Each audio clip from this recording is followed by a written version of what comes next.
Hey, everybody. Teresa Baker. I am part of the Intersectional Environmentalist Council, and I wanted to take some time to quickly say welcome and thank you for attending. My hope is that you gain as much information as I continuously do on a daily basis in recognition of the intersection between race, justice, and the environment. Welcome. Hi everyone, and welcome to the IE Summit. My name is Moashe Biamo, and I work in People Ops here at IE. To me, intersectional environmentalism is all about re-examining the relationship we have with the earth and land. It's also about centering Black, Indigenous, and communities of color who have always been the experts of the land that they're on. Hi everybody, welcome to the Future is Summit. My name is Eileen Tran, and I'm a graphic designer and web designer for IE. And I like using my creativity and my creative skills for social justice, accessibility, and intersectional environmentalism. Enjoy the summit, everybody. Hey, I'm Dan, I use he, they pronouns, and welcome to the Future is Summit. I'm super happy to have you here. Join us in this awesome moment and this awesome community. For me, intersectional environmentalism is essentially true environmentalism. It's a way for us to advocate for our most vulnerable, marginalized groups and centering their voices at the forefront of the environmental and climate justice movement.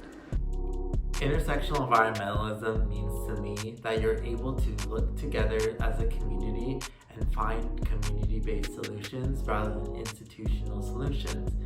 For so long, communities of color have been disproportionately affected by injustices, and intersectional environmentalism looks at reducing injustices as much as possible through community-based frameworks. Intersectional environmentalism means advocating for those communities that are most affected by climate. Intersectional environmentalism means having fun. It means community. It means collaboration. Hi, my name is Nancy Delgado, and as a media production intern at IE, I help create video projects. To me, intersectional environmentalism not only means acknowledging how people, particularly marginalized communities, are disproportionately impacted by the climate crisis.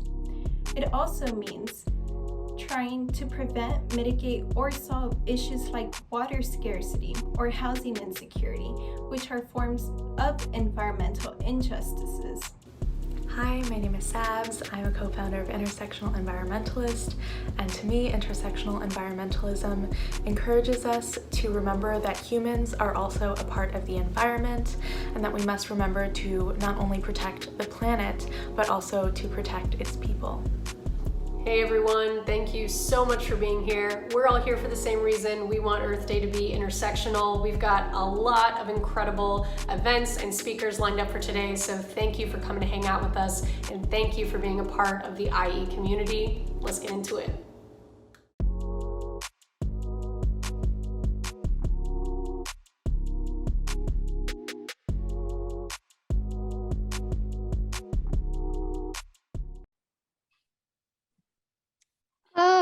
Thank you so much to all of our wonderful friends and the beautiful IE community for this beautiful welcome message. We are so excited to now pass it off to our keynote speaker, Brenda Mallory, the new White House chair for the Council on Environmental Quality and the very first Black woman to serve in this role. Please join me with emoji claps in welcoming Brenda. Hello, everyone. Thank you so much. I appreciate that. I'm hoping you can hear me. It's very exciting to be with you today, especially to serve as a kickoff to today's program, your first, which I didn't realize. And happy Earth Month. Thank you for all the important work that you do to make environmentalism more inclusive and therefore more effective.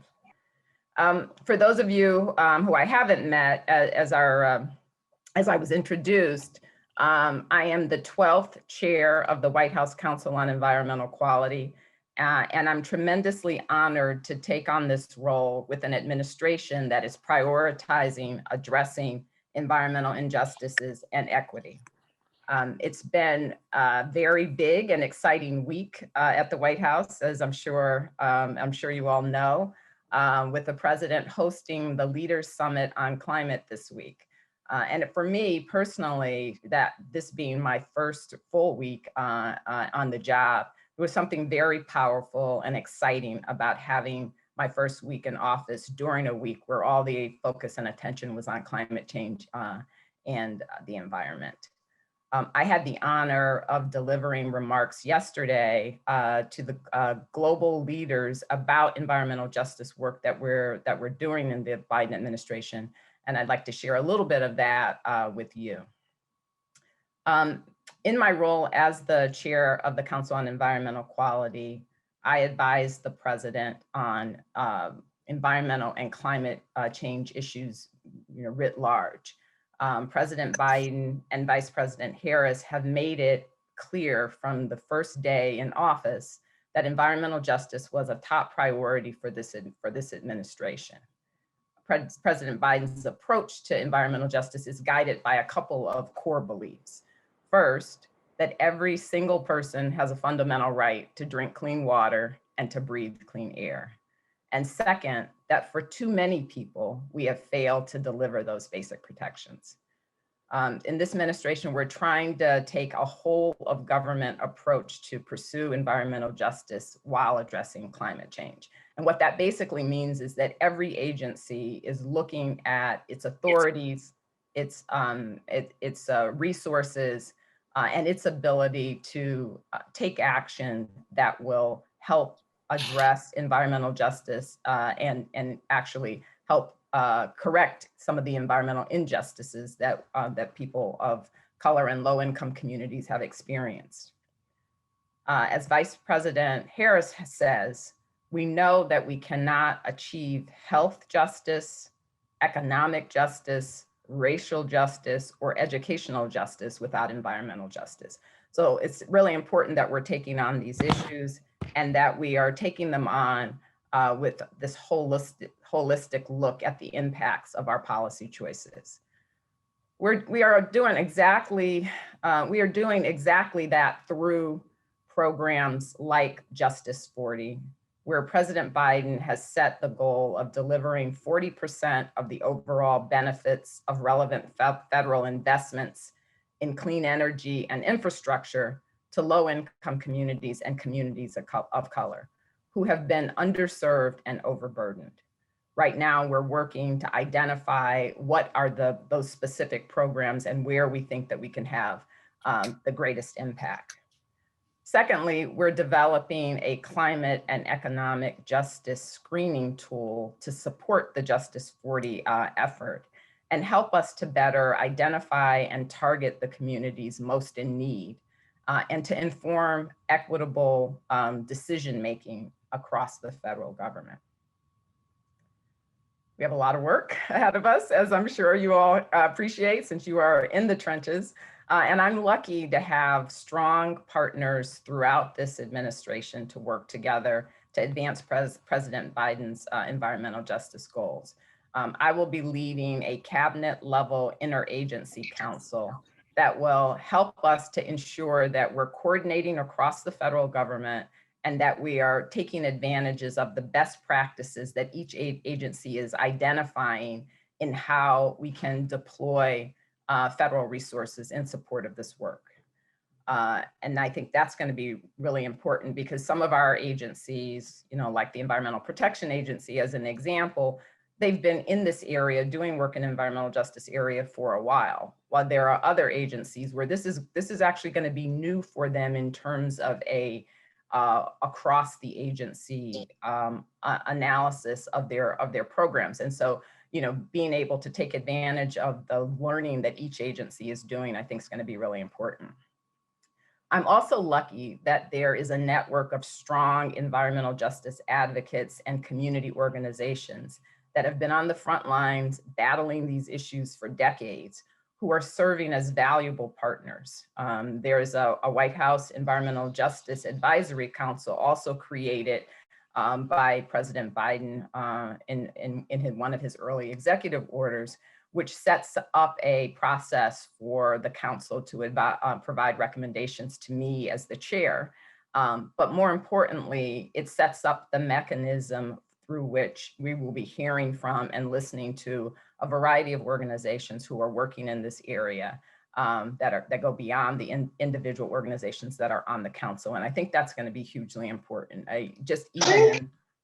Even in the this first week in conversations that I've had with environmental justice advocates, people have very well developed ideas based on their living experience that I think is going to be really important to us. So I'm grateful for both of these councils and for both of the mechanisms that we're creating to try to make sure that the work that we're doing is going to have on the ground impacts on in people's lives. So I'll end with one of my favorite Maya Angelou quotes. I'm sure you all know Maya Angelou has something to say about everything, and it's usually powerful. And this one for me is very powerful. Do the best you can until you know better. Then when you know better, do better. And I think we know better, and it's been long past the time that as a nation that we did better. So I'm very much looking forward to kind of being part of this effort to really try to get the country in a place where we have our policies more equitably and fairly provide clean air, clean water, and the benefits of an environmental programming to everyone. So thank you for the work that you do every day, and thank you for inviting me to join you this afternoon.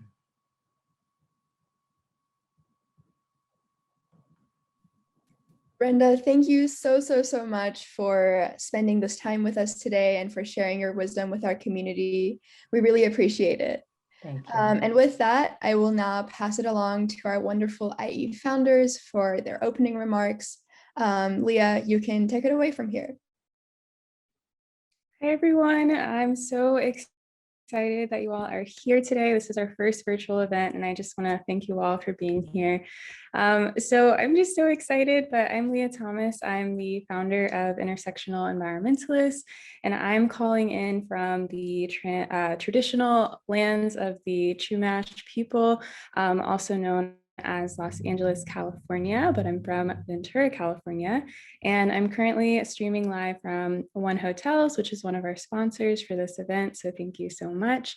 And before we get into it, I'd like to say an additional special thank you to our other sponsors of today's event, Thousand Fell, Natura, One Hotels, and Guayaki. And yeah, so we're just so grateful for their support, and we're really excited to share all of the learning opportunities for today. Hey everyone, so grateful to all of you for being here, our IE community. This is a very cool day for us, and thank you all so much for showing us so much love and support since we started, which was almost a year ago now. So for those of you who don't know me, I'm Deandra Mariset. I'm an IE co-founder, and today I'm calling in from traditional Acokisa territory, also known as the Woodlands, Texas. Shout out to anyone from the South. We're so excited for today's summit, not only because it's our first one ever, but because this is one of the first opportunities that we get to safely connect with all of you at once. So we hope that it's the start of many, many more. And thank you again so much for being here with us today. Hi everyone, I'm Sabs. I am also a fellow IE co-founder, and I'm calling in from traditional Lenape land, also known as Brooklyn, New York. And I'm also calling in from the Brooklyn location of the One Hotel. And I just want to reiterate everything that Leah and Deandra have said so far. We are genuinely so grateful for you all for being here. And when we were first ideating what this summit could look like, we realized how incredible and special and far spread the IE network is. And we truly believe every speaker here today is incredible in their own right. So if you haven't already, please take some time to look up their work after this or during one of the breaks so we can all continue learning from one another. And when we created IE, which is so wild that it was almost a year ago, we really wanted to play to our strengths as a community, like creating content and building community to show that environmental movements are for everyone, and that the future of environmentalism is intersectional, and you don't have to be the perfect activist to play a role in the environmental movement, because we truly believe that progress is better than perfection. And we're just so thankful to have you all here today. Yes, exactly. And in order to make today really special, please, just as a reminder, to keep yourself muted so that we can make space for all of our incredible speakers and everyone who showed up to hear and support our fellow IE community members. There are going to be opportunities for Q&As during some of today's sessions, so keep an eye out for that Q&A box. And you're also going to have a chance to interact and speak with some of our IE leaders today during some of those breakout sessions this afternoon. So stay tuned for that.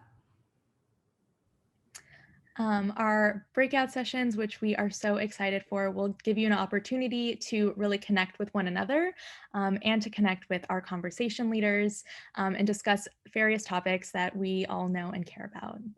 We'll share a little bit more on that later, but for now, we are so excited to share our first event, which is a screening of an intersectional history of environmentalism. Yes, and before we kick that video off, just want to make a quick note that this video was a collaborative project by some of our TAZO interns and is an introduction to much of the environmental history of the land originally known as Turtle Island, which we now refer to as the United States, that has been intentionally erased. So we hope you appreciate learning this history as much as we did. Thank you to our wonderful founders. We will now transition into the screening of an intersectional history of environmentalism, followed by a Q&A session from the video contributors and IE members, Lexi Hernandez and Amira Denoa. Throughout the screening, feel free to drop any questions into the chat, and we will see you shortly. Historically, dialogues around environmental activism and the struggle for climate justice excludes most, if not all, narratives of the communities most impacted by environmental issues. We've curated some key moments in the intersectional history of environmental activism in the United States, which was known as Turtle Island before colonizers renamed it Turtle Island.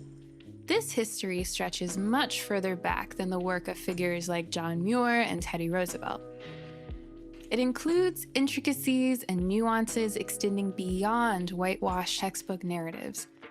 The vibrant and resilient histories of historically oppressed BIPOC communities have been intentionally dulled and erased.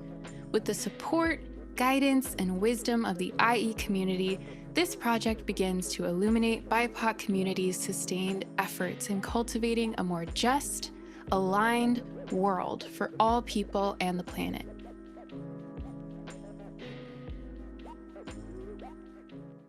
Existing with Turtle Island, pre-16th century. Before colonizers made their way to Turtle Island, thriving indigenous communities coexisted with the land, flora, and fauna. Although indigenous cultures and beliefs are deeply intricate and varied across regions, there are many resonances between different tribal nations' land stewardship traditions. Before this land was colonized in the 16th century, people lived as nature rather than separate from nature, with the entitlement of dropping in on nature to hunt, build, or otherwise take from Mother Earth. An aligned relationship between people and the planet allowed communities to consciously tend to and be nourished by the environment, without the destruction or exploitation that we see so frequently today. During this time frame, we can observe reciprocity, which is rooted in the idea that as humans, we belong to the land, rather than owning it.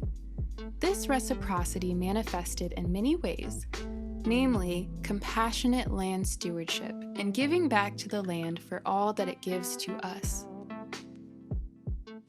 Colonization, beginning in the 1500s.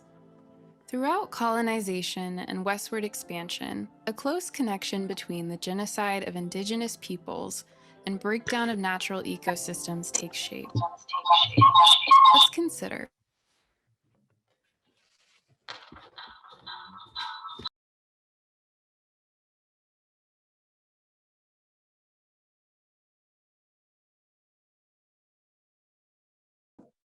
culturally.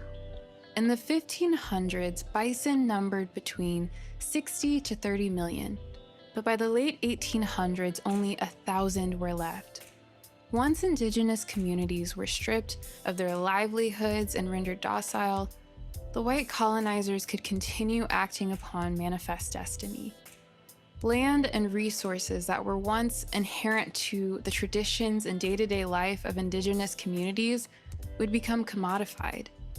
Due to the massive ideological shifts rooted in feudalism and soon to be capitalism, the exploitation of land, labor, and the planet to generate profit is looming. It's important to note that data tracking is a Western way of measuring and indicating change and impact, one that is necessitated by a capitalist system. While resurfacing narratives preceding the rise of capitalism, we prefer to refrain from using such methods of tracking impact. Given that those privileged enough to have their stories heard and circulated in their truest form were often white environmentalists and conservationists, BIPOC stories surrounding environmentalism and environmental justice were deliberately erased, silenced, and ignored.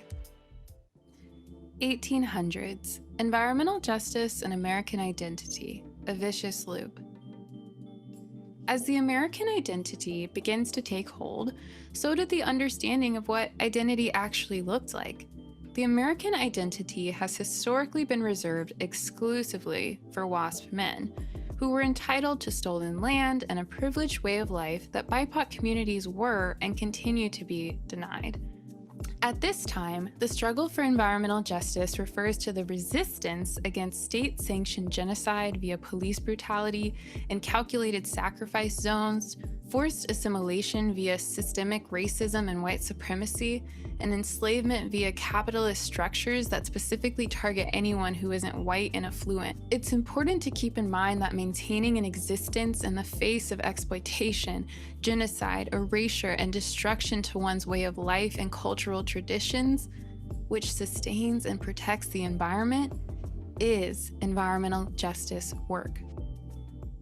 Early 1900s, industrialization and degradation of urban environment. In the 1900s, we began to see the rise of industrialization and the environmental degradation that inevitably comes along with it. Free of regulations, manufacturing and energy-producing industries constantly polluted the surrounding air, land, and water, destroying the urban centers that they were built within and the more rural environments in close proximity. The destruction didn't stop there. Unregulated manufacturing wreaked havoc on the health of BIPOC, working-class people, and immigrants as they were forced to navigate dangerous working conditions, dangerous industries, and polluted, unsafe living environments and neighborhoods. Now, the railroad story is celebrated with this famous photograph by A.J. Russell. Some people really are upset by this photo, particularly some in the Chinese American community who say they're upset because we're the Chinese. They were excluded. Were they excluded? They're not in the frame, they're not in the photo, they're not in the history. And this is symbolic of that erasure, that neglect. There are so many people struggling with the effects of DDT. The Bracero program, for example, started in the late 40s as a way to shore up the labor shortage and invite Mexican farm workers to join the agricultural workforce. And they experienced horrible working conditions. They were subjected to a lot of racial violence at the border. And before they could even cross the border, the government sprayed them with DDT. At the same time, white folks who contributed to this pollution fled to cleaner suburban neighborhoods with access to green spaces. And thanks to racial and economic redlining, BIPOC were forced and kept out.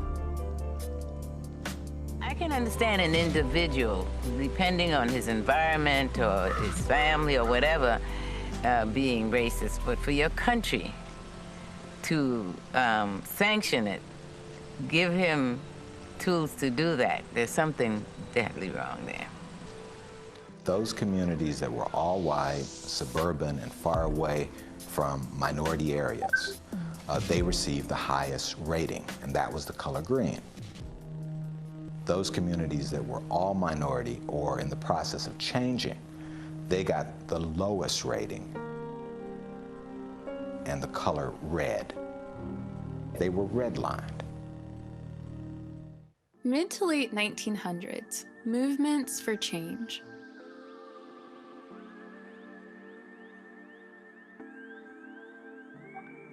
In the mid-1900s, there was a rise in mass movements and mobilizations for change, such as the Civil Rights Movement, Farm Workers' Rights Movement, and movements for equality, public housing, and public recreational spaces.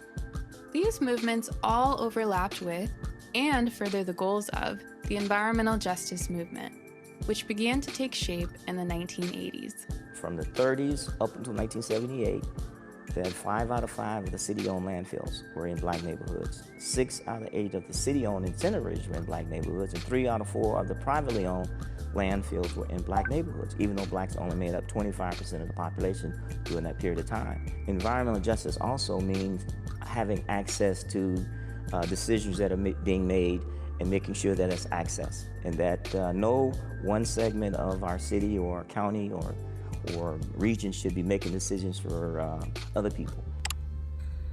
Education doesn't protect us from environmental injustice. In 1967, Black students at Texas State University took to the streets of Houston to oppose the city garbage dump in their community after 2 small children died playing there. Even today, a majority of landfills in the United States are located in Black and brown communities. Students staged a sit-in in front of the dump's entrance, demanding for the dump's closure, but the protest only lasted a few days before the police department shot nearly 5,000 rounds of ammunition onto the dorm and then raided the building, arresting 488 students. 2000s to now, environmental justice and intersectionality. Moving into the new decade, environmental injustice became systemic via other issues such as neo-colonialism, racism, homophobia, misogyny, and xenophobia. From natural disasters and climate change disproportionately affecting BIPOC because of systemic racism, such as with Katrina, and land loss in the Arctic Circle, to blatant disregard for BIPOC life and culture through the building of the Dakota Access and Keystone pipelines, and the unremedied water crisis in Flint, Michigan, injustice is experienced at every front. The fight for environmental justice requires all identities and the acknowledgement that different communities face diverse forms and degrees of environmental oppression. Of course, our advocacy and organizing work remains grounded in the fact that we all face compounding and interrelated struggles, but only by being conscious of the folks targeted and acutely harmed by these systems, and honoring, centering, and protecting their experiences, can we create equitable change and lasting solutions. Intersectionality is basically meant to help people think about the fact that discrimination can happen on the basis of several different factors at the same time. And we need to have a language and ability to see it in order to address it. These changes are now being sparked and brought to life through grassroots activism and organizing. I think for someone to be able to see the environmental movement through the intersectional lens is to immerse themselves in this education and in our movements and in our communities, especially if they are not coming from Indigenous, Black, Brown, Asian, immigrant, Two-Spirit, LGBTQ, non-binary communities. They need to be proactive and take that first step in Googling, just as simple as that, of finding what groups are in their local communities to get that education. And even if it's through monetary support, and that's all they're able to do right now, especially since we're in a pandemic and we need to be safe and keeping others safe, but they need to also take it another step forward in holding themselves accountable to follow those accounts on all of our social media. So what is the Green New Deal? The Green New Deal is a jobs and justice-centered plan to fully decarbonize the United States economy within 10 years. It is one of the only plans put forward that actually follows the IPCC's scientific consensus.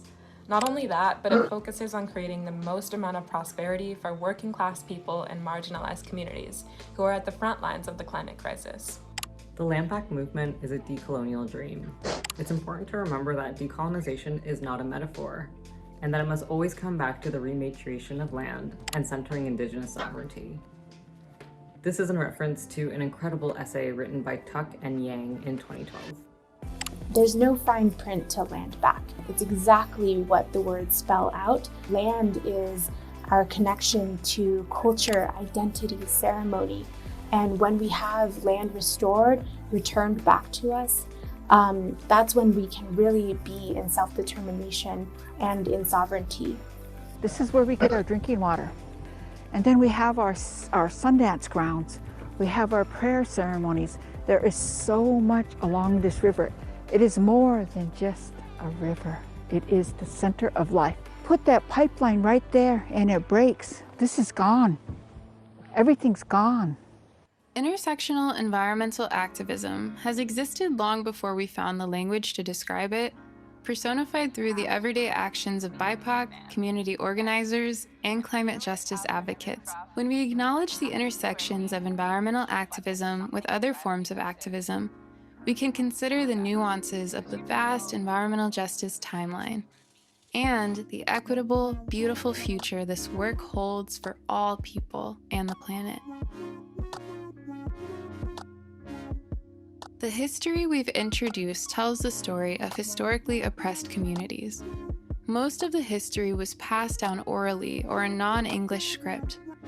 Thus, these accounts are rendered unacceptable to academic institutions, and these histories are completely ignored in most curriculums nationwide. Since these narratives and truths have been deliberately erased, whitewashed, and disregarded as unofficial, identifying, locating, and expanding upon these histories is no easy feat. We are deeply grateful for the IE experts and community members that expressed their truths with us, shared their pieces with us, and helped us express these histories explored in this video. Due to time constraints and shrinking attention spans, we haven't been able to dedicate nearly enough time to each event that we touched on. We are really looking forward to including more narratives, firsthand accounts, and truths rooted in community insights as we explore the real history of environmental justice.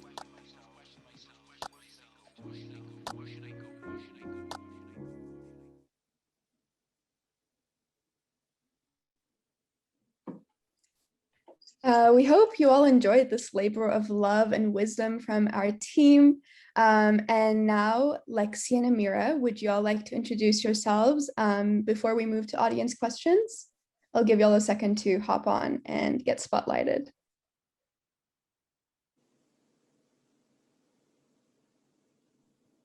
Okay, hi, I can start. I'm Lexi. I use she, her pronouns, and I'm coming to you from the unceded ancestral lands of the Tongva Nation. And I am also in Orange. And just a little bit about me, I also work at IE as a research coordinating, a junior research coordinator. But yeah, that's just a little bit about me. Hey everyone, I'm Amira. I am the Eco Communications editor at IE, and I've been here since November. And I wrote the script for the video with Lexi. Wonderful, thank you both so much. So we can now open it up with questions, and let's start with some questions from our audience. So first up is, narratives are so key, especially as the movement builds. Have y'all connected with the Center for Cultural Power on growing this work? That would be an iconic collaboration. And what are some other collaborations that you've kind of had as well in order to work on this project? Yeah, so for me, I did a lot of the research for this project, actually alongside Amira. We worked on this for a really long time, but a big part of, I think, where a lot of help with doing this sort of research and finding these narratives came from was actually one of my professors. Her name is Dr. Angela Mooney Darcy, and she is Indigenous to the Tongva region and also works at Sacred Places Institute. And she has been like super instrumental, I think, for me and like trying to start to understand decolonization and anti-colonial work and kind of like centering these narratives as well.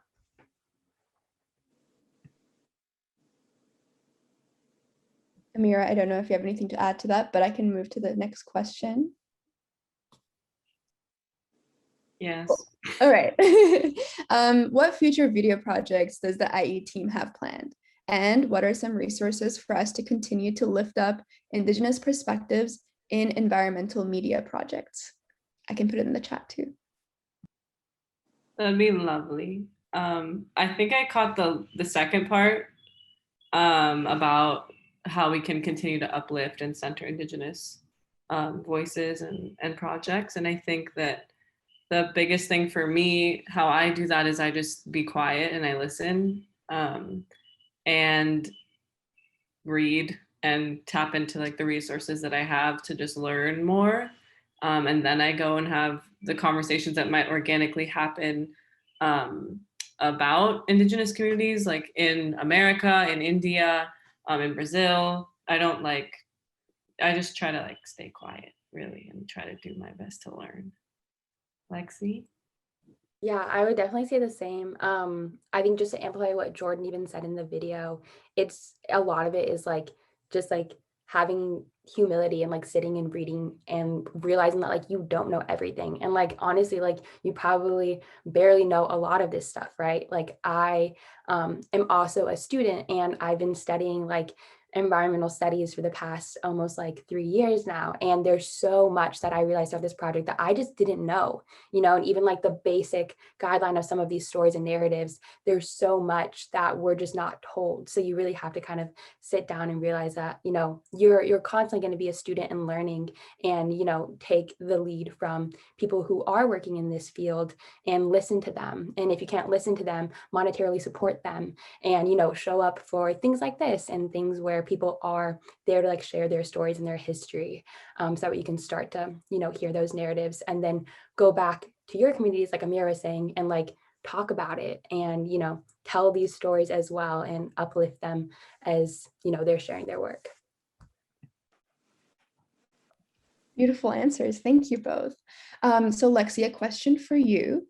I would love to know what your approach was in conducting the research for this video, because I know that so much love went into it and so much time. So we'd love to hear about that process. This was definitely a super like collaborative, community-oriented process. Like I said, I realized while I was doing this research, initially, Phil, one of our founders, came to me and was like, we're going to do this. You're going to do the research for it. It's going to be great. And I was like, okay, awesome. You know, I study environmental science in college. Like I should have a good background for this. And then I realized all of a sudden, like, oh, actually, I don't think I know any of these stories, right? Like my knowledge of environmentalism starts in the 60s and 70s, and it starts with names like Rachel Carson and John Muir.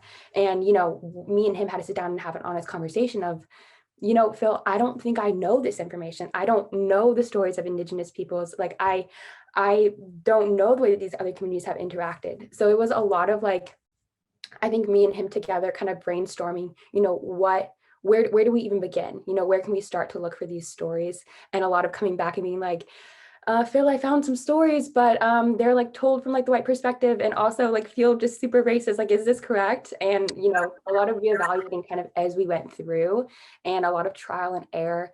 But I think one really big aspect of this approach is really just reaching out to people when you don't know stuff, right? It's like, hey, does this sound correct? Does this sound right? I did that with Amira also so much. I was like, Amira, this is what I'm finding, but like, does this sound right? Like, does this sound okay to like, of like a really like a true narrative or true history. So it is a lot of being really critical of like what it is that you're hearing and finding, because so much of like the literature and history that we have currently of not only environmentalism, right? Because this spreads to so many different spheres of like, you know, immigration and like workers' rights and, you know, housing authorities. And so you're looking at all these different spheres and you have to, you know, be able to kind of differentiate and ask like whose perspective is this being told from?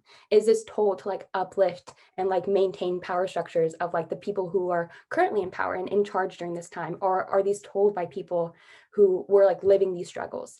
So I think constantly having that like evaluation of what you're reading was hard, but like super important to be able to get these stories. Wonderful, thank you. And we have another audience question, which is, why is it important to learn about the work of environmental justice leaders who have been in this movement for for years. How can we engage with and support them? I guess I'll go first. I feel like we gotta just learn from our elders, like point blank. Like they're the ones who've been around forever. They were the original, not forever, sorry, but like they've been around. They're the original like sustainability advocates. It was ingrained in the way they lived. I was just talking with my close friend yesterday about this, but like I live in New York City, and operating in like a moving throughout life in a way that's environmentally conscious here is difficult because everything is at our fingertips typically, and we have endless resources. If we live in areas that aren't food deserts and transportation deserts, like everything is there at a press of a button. But with our grandparents and with folks who've been in like environmental justice leaders for quite some time, the way they interacted with the land and with each other was inherently environmentally sustainable. Like they were very conscientious with how they interacted and what resources they were using. And I feel like we can learn so much from those folks, from their struggles, from learning about how they organized grassroots movements that scaled across the country without an iPhone or without Instagram, like logistical things to theory. It's really important to again like listening to them so they can share their truth with us, and hopefully we learn from history and do things in more effective ways.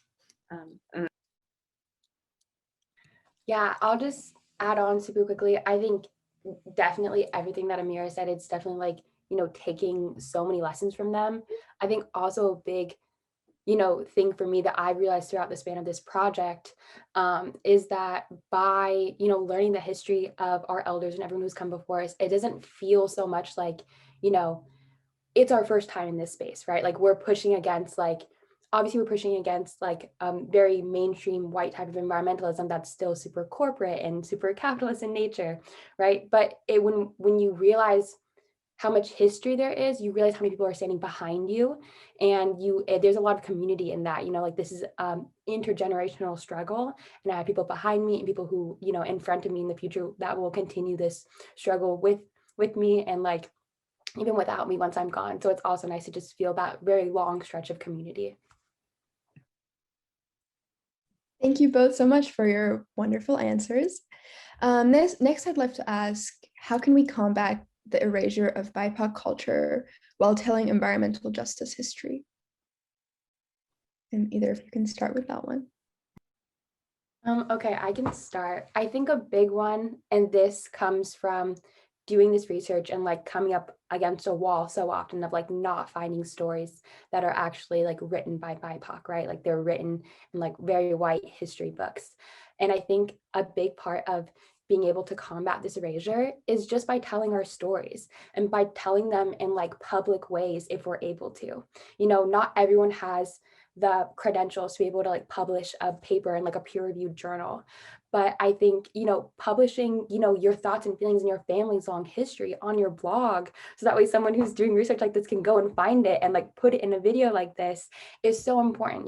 Whether that is your long Instagram caption, that's like you posting on a vlog, you making a YouTube video and like telling these story times and sharing it is so important just to have this information out there.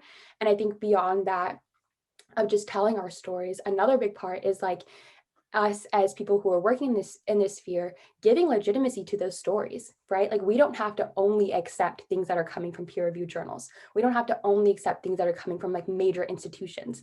Like, no, I'm gonna go ahead and like quote Kiana's Instagram caption that I saw 2 weeks ago in my paper. Like we have to start like using these other forms because a lot of these institutions just aren't accessible to BIPOC right now, but there are ways that we can work around that. So I think kind of just forming this community bond either way is like a really big part of like combating that erasure. Wow, that was everything. That was so good. I feel like Lexi just decentralized decentralized education with that statement. Like if we can just get around institutional education in these ways by like using the resources we have, But I think for me, in writing the script for this video and working with Lexi on the research and what metrics we would use, what data we would use to like convey and reflect certain events that happened and what their impacts were on certain communities, we had to ask ourselves like what intention we had with including certain pieces of data, whether it was like a number, like more of a numerical metric, or illuminating a story that has been passed down through generations that had like 0 numbers in it. And it was mostly just like the human experience being conveyed and expressed. So I feel like being more conscientious of what stories we're telling and what effects we're trying to shed light on, where they're coming from, their origins, and like how they're being reflected is really important. Like, who are we catering to with providing like numerical data versus stories that are just as relevant and just as valid that someone's grandma has passed down to them, who's passed down to their children. And really just what Lexi mentioned a few questions ago, asking the question of where is this data coming from? Who wrote this journal? Like, who explored this land and decided to write like a diary entry about it? Like, what biases did they have that they were coming from? Simple questions like that. And also staying accountable to your community and to yourself, especially if you're on Instagram or any other social media platform, being open to like understanding and call-ins and things of this nature. So good. Thank you both for those wonderful answers. Absolutely, so true. I see another chat question that says, how can we think about accessibility to education and or local involvement? And I'll let y'all get started on that one. Yeah, I think when it comes to accessibility to education, one thing is just the fact that like a lot of the time, a lot of these stories aren't being told in classrooms, right? So like even if like you are in these like institutional spaces that like have the prestige and legitimacy, like you're still not going to hear these stories. So it's really like having things like this video project where like anyone can go on YouTube and search this, and like maybe they came across it intentionally, or maybe it like somehow just popped up on their feed. But like, you know, having things like this where people can get this information really easily. They don't have to pay for like a subscription to, you know, whether that's like a newspaper or that is like a peer-reviewed journal or like whatever these different things are, and they can just have access to it. And that comes with people, you know, like us and like everyone on this call who's like willing to put out that information in whatever form that they find available to you. But also I think when it comes to local involvement and getting people involved, another big aspect is, you know, kind of stepping away from this narrative of like who a professional is and who an expert is, you know, because I'm not an expert on this. And even though I thought maybe before starting this project, I knew a whole bunch, I know now while I finished this project and having done so much research over so many months that I still know so little, right? So like, I wouldn't call myself an expert in this field. Do I have some knowledge and some things? Yeah, of course, like we all do. But I think once we take away this, which again is like a very like institutional form of like, you know, who's legitimate, who has the authority to speak on this? We all do. You know, if you have these cultural ties, if you have these experiences of just like living as a person in the environment, you have expertise in your area, right? Like you have your own experiences to draw on. And also like feeling comfortable speaking in these spaces and getting involved is, I think, a big one. So just knowing that like, you know, you don't have to have a degree or have taken classes in this area to like, you know, be an expert in your own way. So I think also that. Just to add onto everything Lexi just mentioned, I feel like using using social media, really, there's so much information on Instagram and TikTok, even though they have like horrible effects on people's mental health. And I don't have TikTok downloaded. Like that's a resource that a lot of people learn from. So, and it's free for the most part if you have Wi-Fi or cellular data. So just like tapping into the things that are literally at your fingertips, or just going outside, and if you can, going to nature, as cheesy as that sounds, like just listen. Really, like for half of quarantine, I was just outside listening to like the golf course that my sister was living on. And like I learned some things, and even just talking about like to your friends, if you have if you have friends or family, like talking to them about things that matter to you, and maybe like coming up with a little project that you could do together, or something that could turn into a bigger project in terms of community-oriented systems. Starting a garden with friends or neighbors is really, it's like a learning moment. It's cultivating your own skills as a human and how you relate to the ecosystem you're a part of. Like, I think that's really educational. That's like for me, that's the most valuable education you can have, is learning more about your relationship to where you exist and how you exist with it. But Lexi really just like nailed every nail on the head with everything she said. So thank you. I'm gonna stop talking now. Yeah, 100%. Community is definitely a huge aspect of that. So thank you for highlighting that. Lexi, I have a question for you. I know that you do some amazing work at your university. And so I'm sure a lot of our audience who are students would love to know about how you brought environmental justice and a whole environmental justice class to Chapman, and what that process was like. Yeah, so a big part of it was just kind of like what even Amira just said, was just like starting to have these conversations, right? I was like in the middle, like frantically typing in the chat before you asked me this, that like before I did this video, I would have never thought that I could have done a video like this, and I could have, you know, been able to do this sort of research. And it was because people believed in me and were like, no, you could do this, we're going to do it together, that I was able to, you know, help contribute to a project like this. And it's the same thing with the environmental justice class at my school. You know, it wasn't just me alone. It was the work of, you know, a couple of other students, one of them on this call, her name's Mallory. She's super cool, one of my really good friends. But it was like a student and alumni coalition of people coming together and saying, you know, this is an area that like, we do want to see something different. And I had realized, you know, over the summer, I had seen just so many people be very silent about everything that was going on about, you know, the Black Lives Matter movement, especially people within the environmental space. And to me, these two issues are like so inextricably linked, right? And so it was just so strange to see so much silence about it.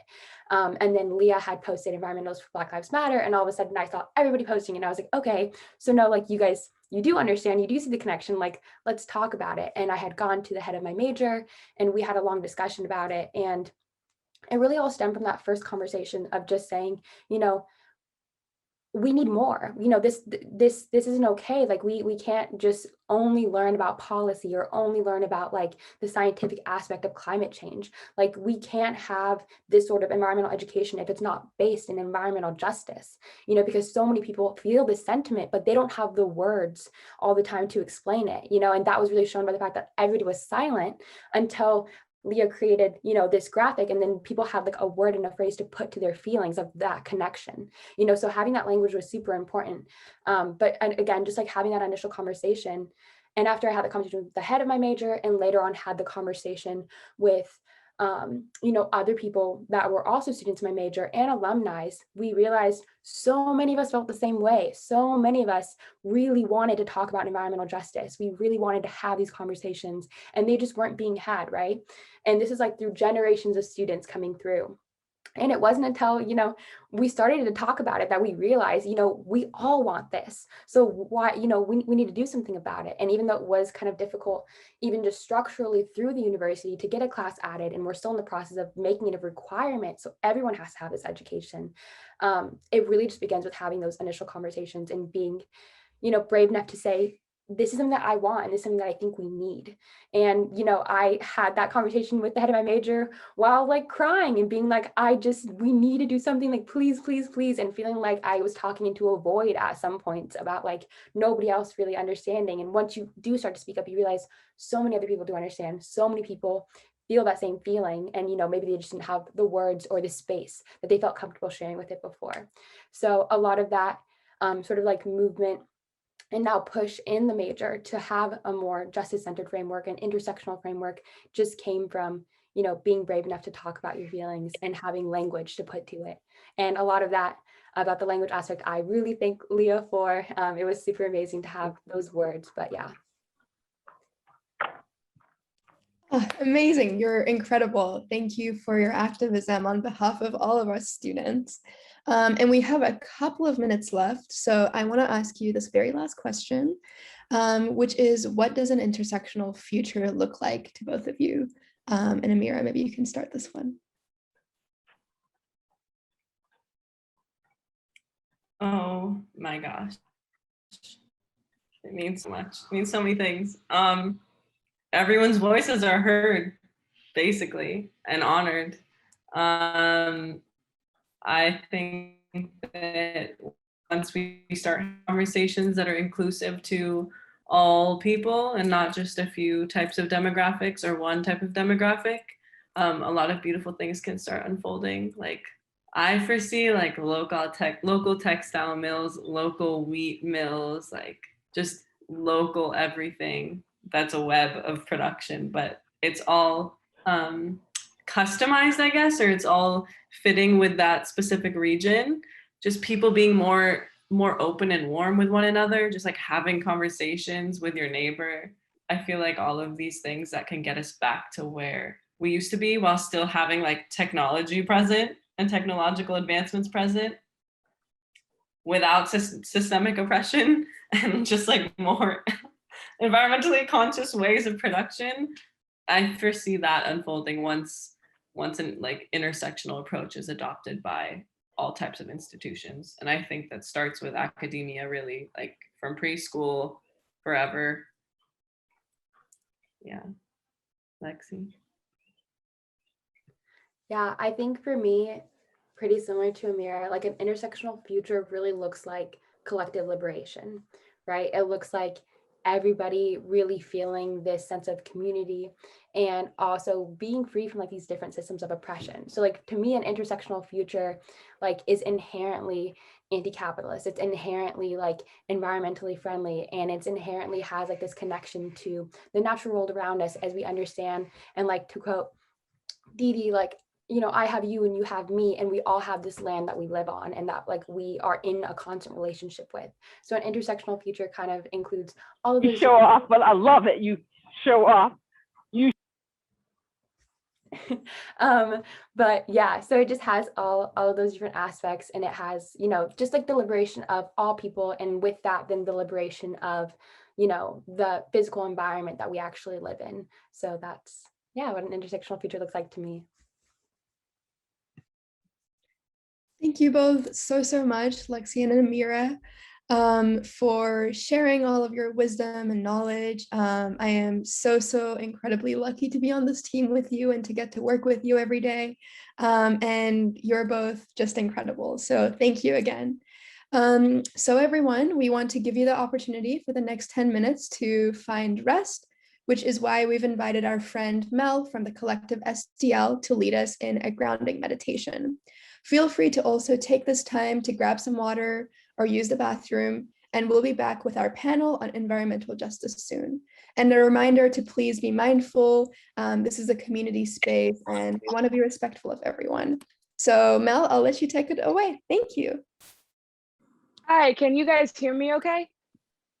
All right, perfect. So yeah, like she said, my name is Mel. I'm a 200-hour certified yoga instructor and a co-founder of the collective STL, which is a Black-owned donation-based yoga studio in St. Louis, Missouri. And our mission is kind of just bringing yoga to the people. So we're all about breaking down barriers and bringing, you know, resources of rest and relaxation, and really a space to decompress to our target audience is Black people, but people of color, anybody who wants to come and honestly have communion with us. So today we're going to do a very short meditation, and I kind of invite you guys to find a place that's comfortable for you. So like right now I'm chilling on my bedroom floor. I've got a pillow underneath me, but maybe you guys are sitting at a desk. If you can, maybe hop on a couch, hop on a pillow on the floor like me, and just start to get a little cozy. So I'm gonna give you guys a couple seconds to find what space feels best for you. You don't have to be kind of in this same position as me. If you're sitting in a chair, go ahead and move to the front of the chair. So like kind of your butt is on the edge of it and you're sitting up nice and tall, so you're not like leaning back on it. And yeah, we'll go ahead and get started.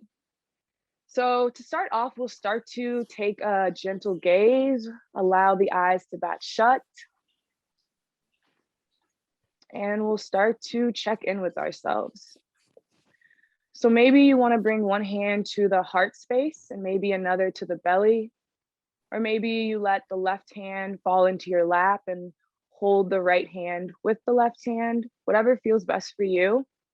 And we'll start to take some nice deep inhales in through our nose, and we'll release it out the same way. Nice deep inhale again, feeling the belly and the chest lift and expand and get bigger with air. And on the exhale, feeling it relax back down. Inhale one more time.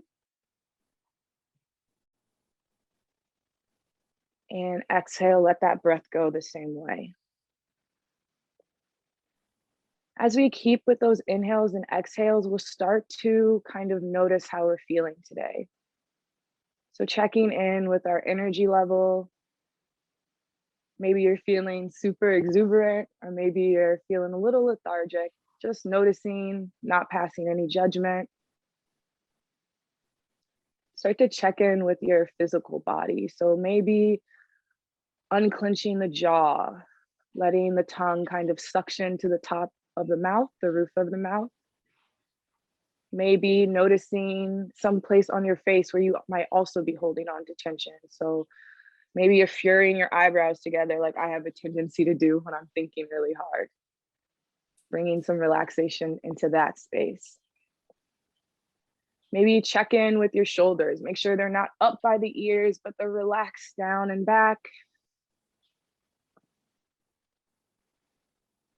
Noticing the quality of air around you. So as you inhale, feeling the warmth of the air, and on your exhale, maybe even feeling how it warms up a little bit more.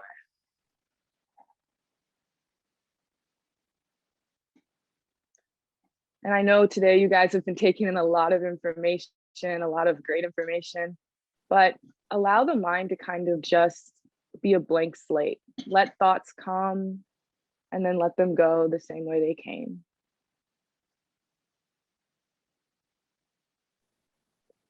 When you're ready, we'll start to do a couple affirmations together. So this time on your inhale, I want you to think I am.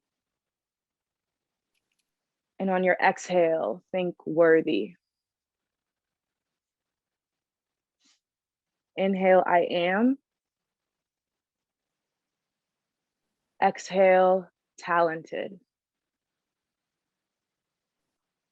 Inhale, I am. Exhale, loved. Inhale, I am. Exhale, a change maker. Inhale, I am. Exhale, more than the thoughts inside my head. Inhale, I am. Exhale, deserving of love. Inhale, I am. Exhale, whatever I say I am. And this time on your inhale, nice deep inhale in. And on your exhale, fill in the blank for yourself. Give yourself permission to tell yourself whatever you need to hear today. Let's try that again. So nice deep inhale in, I am. Exhale, fill in that blank.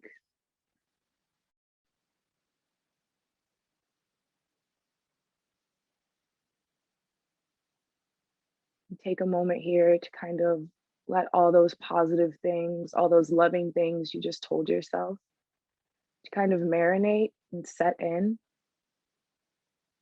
Allow yourself to believe them to be true.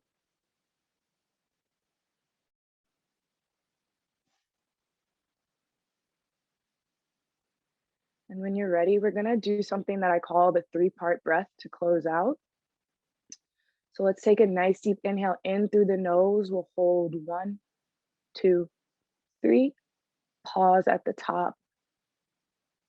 Exhale, 3, 2, 1. Fully release that breath at the bottom. Inhale, 1, 2, 3. Pause at the top of that breath. Hold it. Exhale, 3, 2, 1. Fully release that breath. This time, take the deepest inhale you've taken so far today. 1, 2, 3. Hold it at the top. Pause. Open mouth, exhale out. 3, 2, 1. Fully release that breath.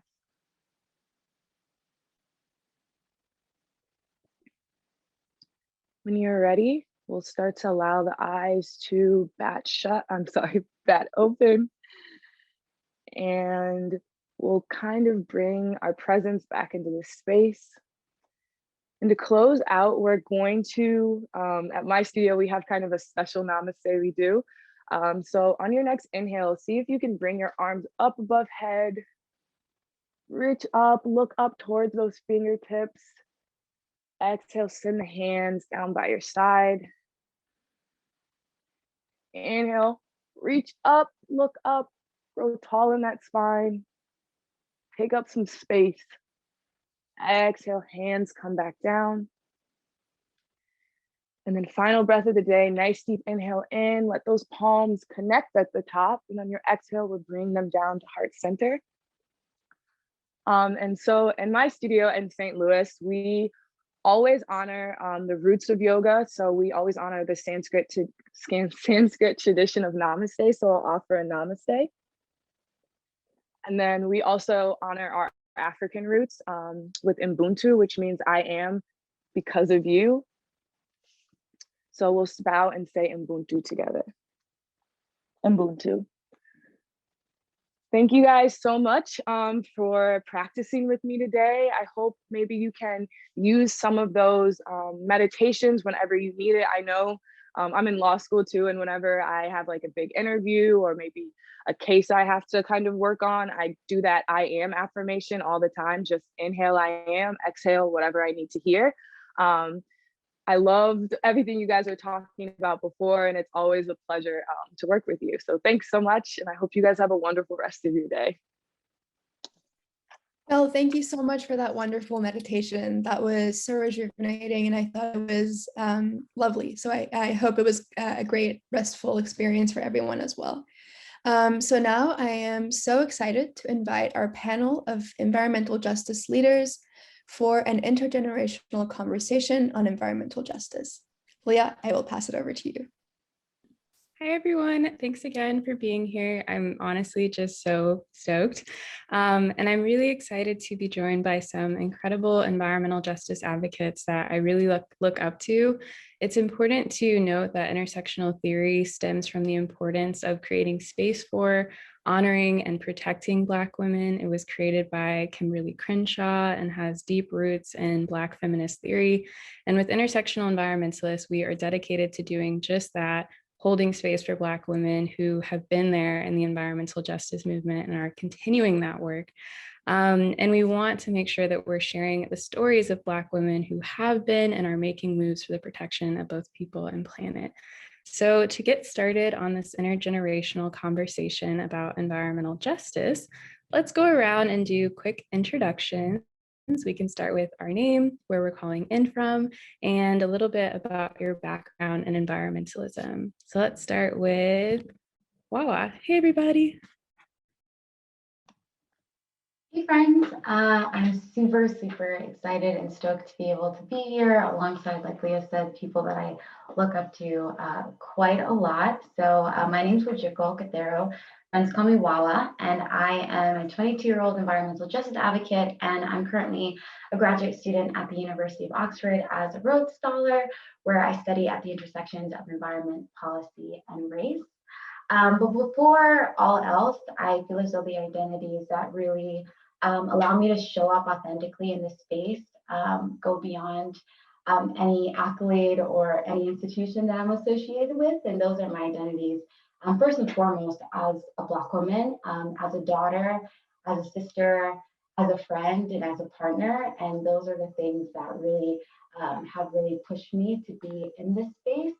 I'm also the founder of Black Girl Environmentalist, which is an organization that I recently founded in the past year, which serves as an intergenerational safe space and community for Black girls, Black women, and Black non-binary environmentalists.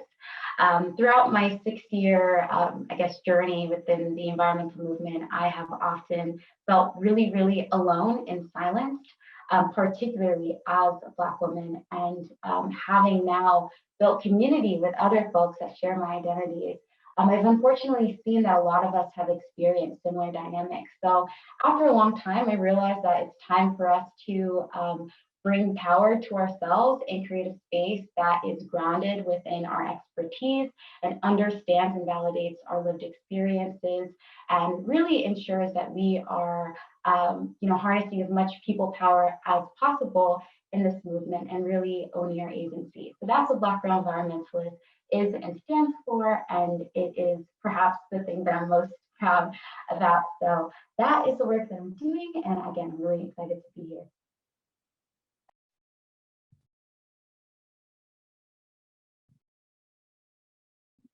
And we can popcorn too. How about Bernice?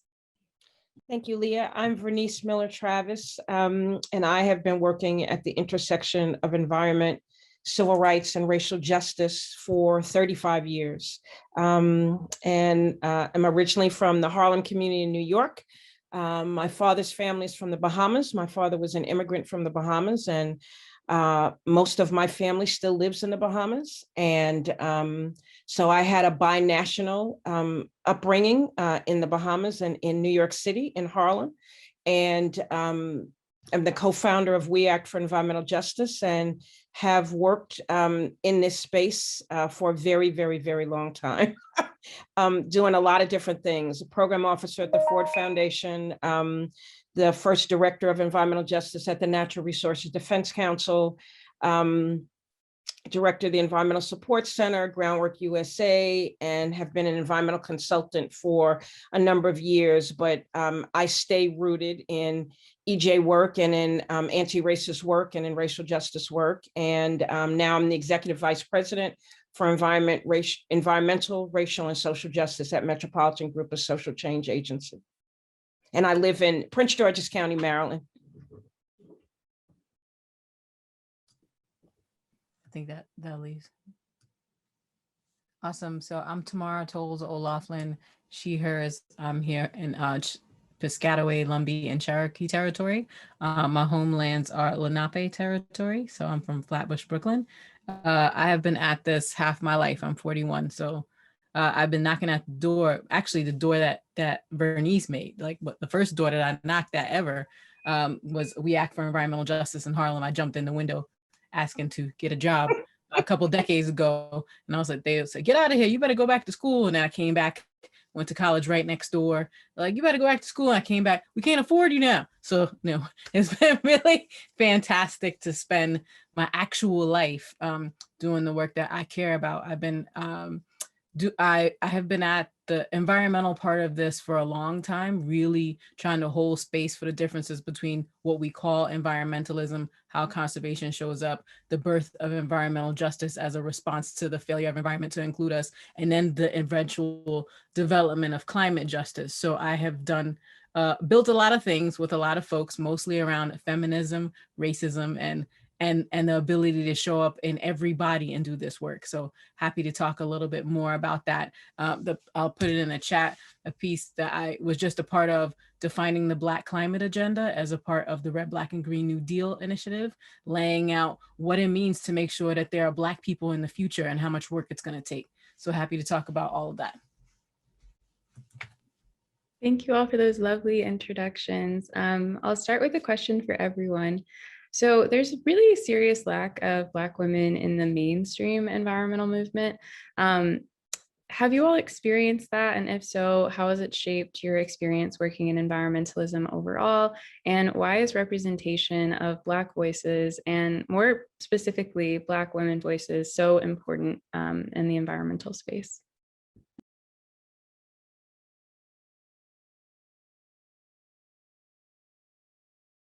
Who do you want to go first, Leah? I was gonna say I'll defer to Vernice, and then I'll jump in. Oh, let's not do the age before beauty thing. We can. Oh, I was doing beauty before age, but okay, you know, thank you. Whatever needs to happen, I'm with it. Thank you. But you know, no, let's not stand on any ceremony. So it's an interesting question that you pose, Leah. There is not a shortage of Black women and women of color in the environmental space. There's a shortage of people of color and women of color in leadership in what we used to refer to as the mainstream environmental movement. But the environmental justice movement is nothing but women of color, right? Yes, there's some brothers up in there, but the leadership, the founding thought process, the emergence of the movement, although you often see men put forward as the face, it is always women. It has always been women. And we are everywhere. And we are everywhere in this community and every facet of it. We are teaching it, Dr. Dorceta Taylor and others. We are the driving force in the intersection of civil rights and environmental regulatory work. We've always been there. We are in some of these mainstream organizations, but I just like to, to distinguish that in white spaces, no, we are not the predominant face, but in our own space, we are the face, right? Mostly what I was making room for was that Bernice was about to do that. I managed to be in enough spaces with her to know that when the thunder is coming, you just get out the way. And one thing I can say is that it's really incredible that the erasure and invisibility of Black women's bodies and intellects and capacity is a thing that makes us both critical, like essential, and invisible. And we are the only people on this land for whom that is true. A lot of folks are made invisible, but they're not also essential to what we call America. We can be honest about the fact that this is Turtle Island. And so when I say that, I'm not erasing our Indigenous brothers and sisters. I'm just flagging that the idea of America is hinged on Black women's bodies. Like, that is just the truth of it. And so when I say that, I'm flagging that Turtle Island is about Indigenous work and land back, and America's problems are about its sin against Black bodies. And so I do think we're not missing, we're just too busy holding everything up. And it's hard to see the foundation unless you're actually looking for it in the infrastructure and past the superstructure of this work, which has been strategically unimportant for big green organizations, because then they'd have to admit that if we all disappeared, it will crumble. I don't even know what to say. Like, just so many snaps to that. I mean, honestly, we could just like film that part and I would walk away just with so much knowledge. But Wawa, I want to pose this question to you because I feel like we have been in somewhat similar spaces, going to, primarily white institutions and working at primarily white environmental organizations. And I think what I could have done differently is maybe worked at environmental justice organizations from the get-go, because I would have been able to find community there. But for people who are working in these primarily white environmental institutions, that can be incredibly damaging sometimes to our overall well-being, just trying to take up space. Wow, what's that been like for you? I know you mentioned at times you felt alone and a little lonely, and it can be a bit scary until you're able to find that community of environmental justice advocates who have been doing that work and are primarily women of color. Yeah, thank you so much for that question. And thank you, Bernice and Tamara, just for being the most incredible people ever. I'm literally baffled right now that I'm on the same panel as you both.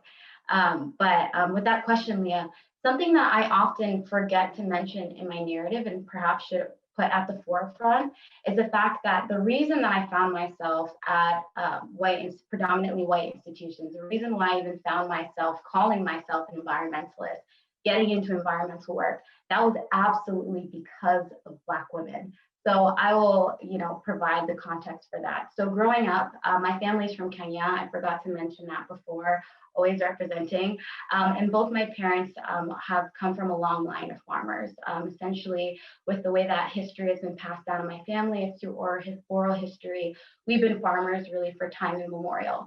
So when my parents moved to the US, my siblings and I were the first one in our family's history, to what we know, that hadn't grown up on a farm. And my mom was obviously very homesick. So something that she did, one of the first things that she did, was to transform this vacant lot in her backyard into a garden. And all of my earliest memories were me being more of a nuisance than anything else, but spending all of my time making this very visual connection between the physical environment, my mom and my grandmother transforming the soil and transforming these fruits and vegetables that they grew into the Kenyan cuisine that I grew up on. And in that connection and growing up, I was able to make this tangible visualization of the way the physical environment was an embodiment of love and a passage of culture. However, for a long time, I didn't see that as being a valid environmental experience, because growing up where I grew up, seeing the environmental movement as it's been presented to me growing up, it was a very much of a top shelf movement, very much of a white issue, very much of a white wealthy issue, and very much of a Black people don't belong there. So I never really averted my eyes towards there. It wasn't until my junior year of high school, when I took an environmental science class, and my teacher actually integrated an environmental justice section within there, that she gave us an assignment to write a paper on environmental justice. And before then, I had never even heard of the concept. And I actually came across a TED Talk by Peggy Shepard, who was also the executive director at REACT. And in her TED Talk, I was immediately hooked. She was talking about environmental justice, the work that she's done with community organizing, and really connecting the dots between a lot of these social ills and issues that have already been presented to me in my life, of those that are important to me, but connecting it to the environment. And when I had those connections, I was like, whoa, okay, there's this whole realm that exists, and there are a whole bunch of connections that are intentionally not being made and showcased to people like me. However, there are Black women out here doing the work, making these connections in this work, and teaching us.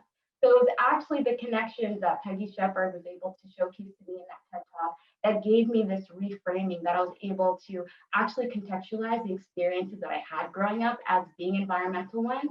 And it was that framing that really pushed me and continues to push me to this day, and saying, okay, I'm in these white environmental spaces. I feel like I'm constantly putting all my emotional labor and ensuring that our narrative is there. But outside of these walls, I know that we're there.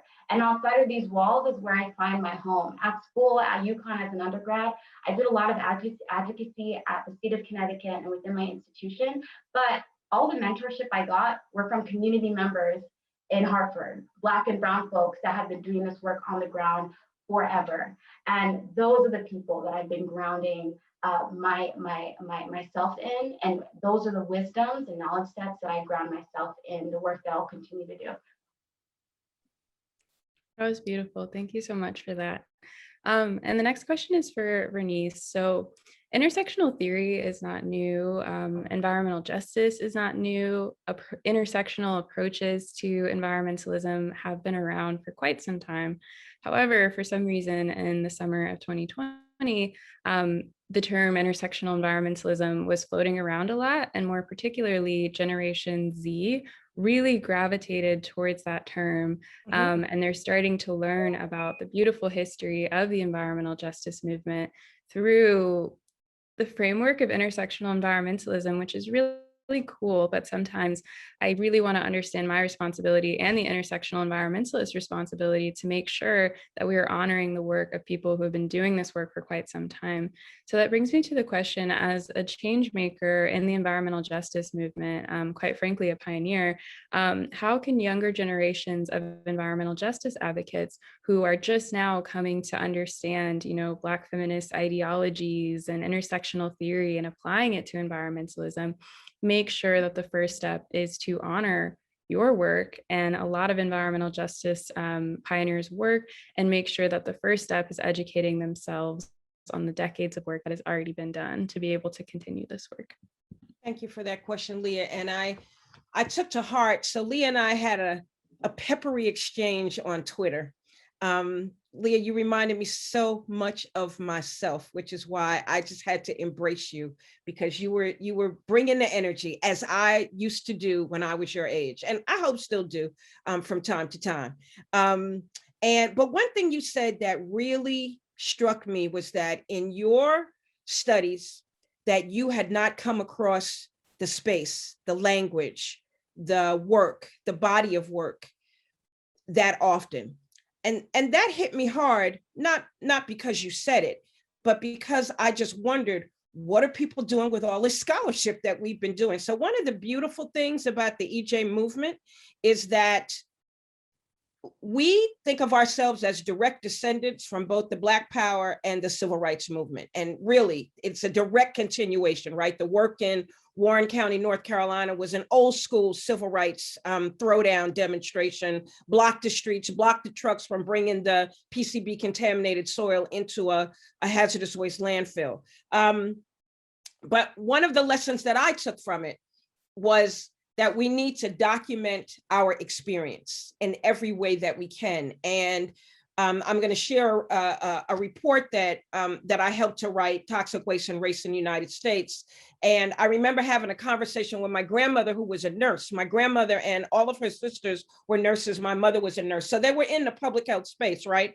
And when I was doing this research for Toxic Waste and Race, which was published by the United Church of Christ Commission for Racial Justice in 1987, I was like the worst researcher, not worse as in a bad researcher, worse as in when I would uncover something, I would call everybody I knew, all my relatives and all my friends, to tell them about this horrific stuff I had found. So what I was looking at was the correlation between the location of hazardous waste sites, controlled and uncontrolled hazardous waste sites, as kept by EPA on something they call a national priorities list. And so this was the list from 1984 to 1986.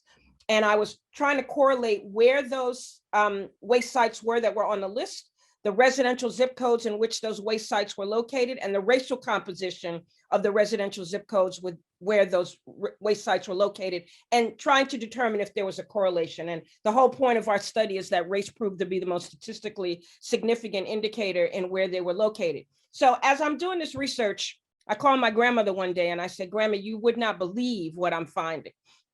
And so I tell her about the hypothesis, I tell her about what I'm finding, and she says, "How much money did y'all spend on this study?" And I said, "Well, I'm not in charge of the budget, Grandma, but I'm going to say, we spent $150,000 to $250,000 on this study." And she said, "I am so glad I'm not a member of the United Church of Christ." And I said, "Grandma, how could you say such a thing?" And she said, "Well, I'm just going to assume that just like the church that we belong to, which was the Catholic Church, that the money that they're using to do this study is the money that hardworking people put into the collection plates every Sunday. And so they have gathered up $152, $250,000, to tell you something that every Black person in America knows to be true. Wherever we live, that's where the garbage is. That's where the sewage treatment plant is. That's where the landfill is, regulated or unregulated." And she caught me short, because that is a fact, right? And after I composed myself, I remember saying back to her, "But Grandma, you're a scientist, right? You're somebody in the public health field, and this is what you know. Every lived experience of every person of color does not become real until there's a peer-reviewed study that says what we have lived through is actually happening to us every day." Right? And that is what Toxic Waste and Race did. And the connection to that and the conversation you and I were having, Leah, is that we have documented virtually every experience that we've had, and we documented it ourselves. We did not wait for white scholars to come and discover us and document the work. So here is Toxic Waste and Race in the United States. Here are the proceedings from the first National Color Environmental Leadership Summit, 1990, where you will find the 17 principles of environmental justice. Here is a report that is shaping what the federal government is doing today. This was a conference we had, Symposium on Health Research Needs to Ensure Environmental Justice Recommendations, February 10th to 12th, 1994, We were expecting 700 people, 1,800 people showed up. It was that weekend was when President Clinton signed the executive order on environmental justice. And I'm just gonna go through a whole bunch of titles so y'all can see how much work we have done. This is the definitive text on environmental justice written by Dr. Bunyan Bryant. He self-published this really thick book. He used to run the environmental advocacy program at the School of Natural Resources and the Environment, now SEAS, at the University of Michigan. For 40 years, he directed that program. Here's a book called Streets of Hope. This is about the struggle in Boston, the Dudley Street Neighborhood Initiative, that's their work. Here's a great book, I love this book, by the great Indigenous leader, Winona LaDuke, called All Our Relations, about how we're all connected. I got a lot. Here's a book, this is a really great book for folks to get, called Root Shock, How Tearing Up City Neighborhoods Hurts America and What We Can Do About It, by Dr. Mindy Thompson Fullilove. This is a really important book because Mindy is a psychiatrist, and she used to be at the part of Columbia University medical school that is also the state mental health institution. And she wrote this definitive book that she published in 2004 about what happens when you sever people from their relationship to their land. And their land can be a torn up, raggedy urban community, as mine was in New York. But it might look torn up and raggedy to you, but the relationship that people have to that space, to the people in that space, to the institutions in that space, is what gives them life. And when you sever that, you create all kinds of generational trauma, right? So, and she was really talking about urban renewal, but it is so prevalent in our work today. One of the preeminent scholars in the field, Dr. Dorceta Taylor, used to be at University of Michigan, now back at the Yale School of Forestry. She was the first Black woman to get a PhD in forestry from Yale and a PhD in sociology. Badass, Dr. Dorceta Taylor. She's written two great books, The Rise of the American Conservation Movement, that really talks about the history of racism embedded in the conservation movement. This is a really important book, right? I got a million of them, y'all. And this is just the stuff from my overflow shelf. This was not, I didn't have time to go into the big library. I love this book by Dorceta, The Environment and the People in American Cities, 1600s to the 1900s. Everything I'm showing you are written by people of color. American Project, Sudhir Ali Venkatesh, which talks about the rise and fall of a modern ghetto, right? How we came to have that concept, came from the federal government. Latino Metropolis by Victor Valle and Rodolfo Torres, that talks about centering the Latino identity in cities, that there would be no urban context if there wasn't for the Latino identity and what Latinos have brought to that space. And then there's, you know, the scholar that jumped on both Leah and I on Twitter, Dr. Bullard, right? Dr. Bob Bullard. He is not the father of environmental justice. We can have that for another conversation, but he is the most prolific author in the space, beyond question. He's up to number 18. He's probably working on his 19th book. These are just two of them, Sprawl City, Race, Politics, and Planning in Atlanta. I'm an urban planner, so planning books are really important to me about land and space. And then The Quest for Environmental Justice, Human Rights, and the Politics of Pollution, written by Dr. Bullard. I'm showing you all this stuff, not to do show and tell, but simply to say that one of the things that has distinguished the work in environmental justice is that we have documented our own experience. We did not wait for white folks to come and discover us and discover what we were doing. We wrote our own principles of environmental justice, that 700 environmental justice leaders and activists from around the country came together to work out what and how we wanted to define ourselves in this work that we were doing. We did that for ourselves. No one name checked us. No one proofed it for us. We did that. And we published it through the United Church of Christ Commission for Racial Justice. So I think what Bob was responding to, though, Leah, was that when we did this work, when we started this work, Bob's first book in 1979, Dumping in Dixie, Toxic Waste and Race in 1987, there were no other things that were written. And Bunyan Bryant had probably written some things about the Detroit and Flint experience, which he's from Flint, Michigan, but there were no books.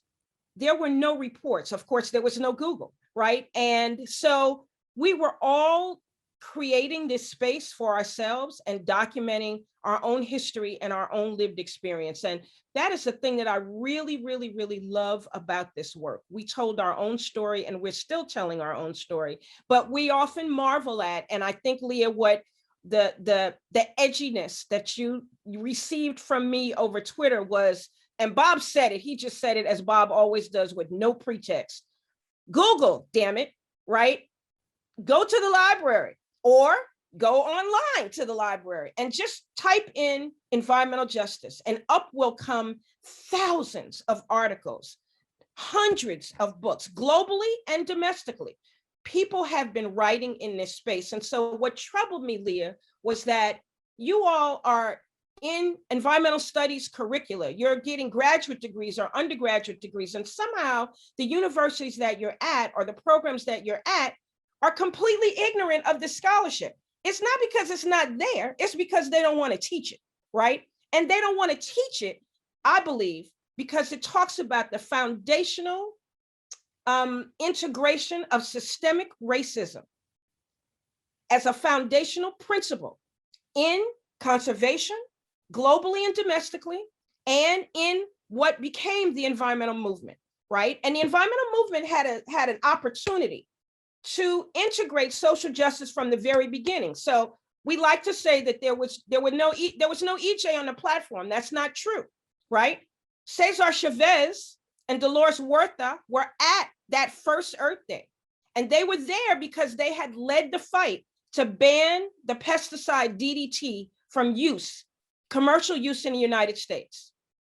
It was one of the first major environmental victories in the United States, and it was done by Latino farm workers. And so they were there and they were celebrated. And then you never heard about them again, right? You never heard about their work, and the environmental movement decided to do what it did, absent of any.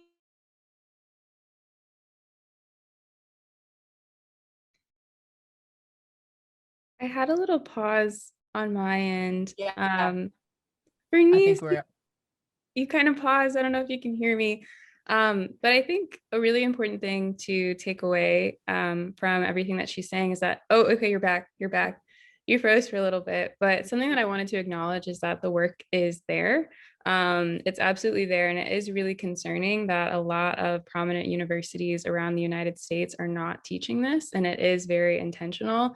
It is there because the work is there, like she's saying. So I think the thing that was really concerning for a lot of the students of color who made up Intersectional Environmentalists, the organization, is not understanding why we weren't being taught this. And of course, we will do these studies on our own. So when I was studying environmental science and policy, I had to, add a class for myself or create a class, and we'll do that. However, it's not fair because environmental justice knowledge is essential and environmental education is incomplete if it does not include the intersections of race and environment. So with intersectional environmentalists, I think it's really important to understand that we're not trying to recreate anything. We're trying to make it mandatory that people understand that there are pioneers who have been in this space for a long, long time.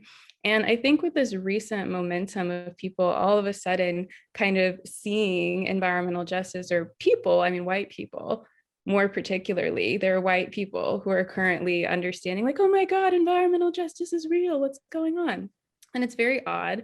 But something that's really inspiring to me is the story that Lexi, who's one of our researchers who spoke earlier, told us, because students are demanding now that they have to have a class. And we're seeing that transform rather quickly. Even with Chapman University, that was just over the summer that the students essentially demanded that there be an environmental justice class that isn't an optional elective, because again, environmental history is incomplete if it doesn't include environmental justice. And then just 2 short semesters later, they have the first environmental justice class being taught by an Indigenous woman to the area, which is so cool. So I'm so inspired by the students who are saying like, this work is here and it needs to be mandatory. It's something that everyone should learn about if you're pursuing a degree in environmentalism.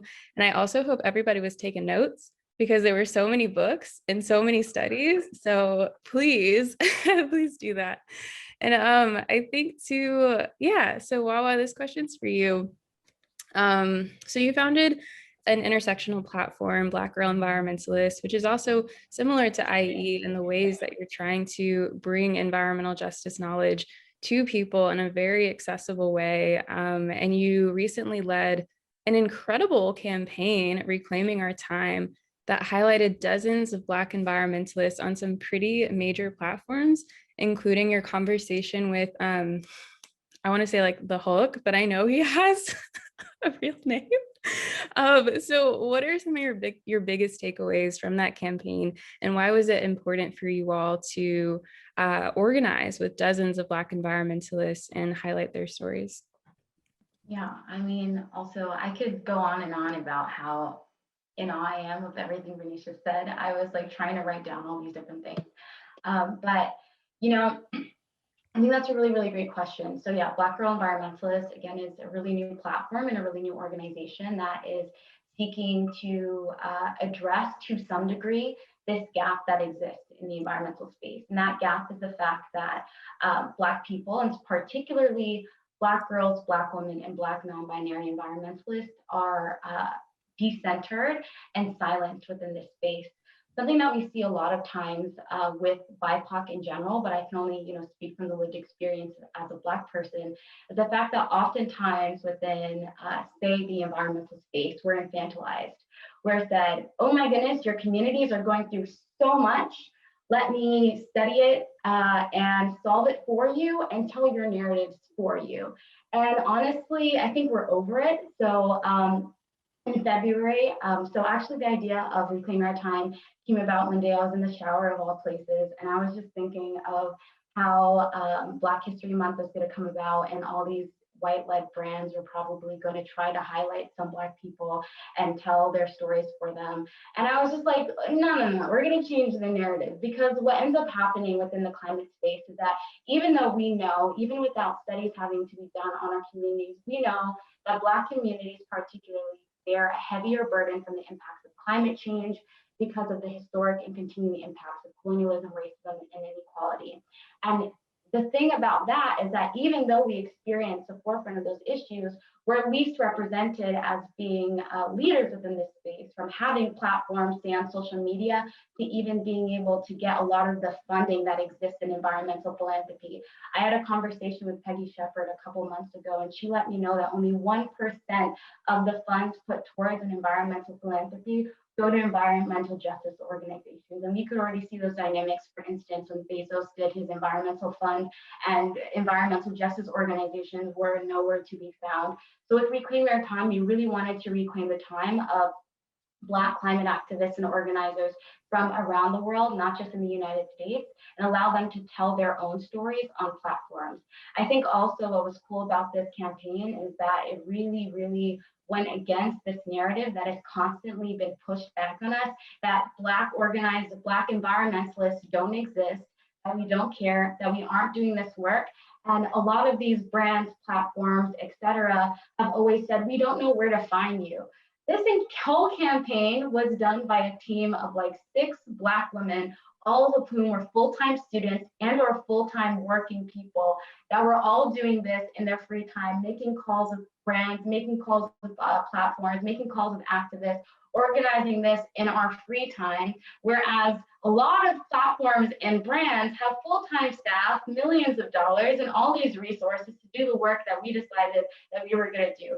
So we decided we're going to make our own partnerships. We're going to make sure that everyone's compensated, because oftentimes what happens is that people just want to highlight Black people's work, and that recognition or some sort of post or in-feed post is going to pay people's bills.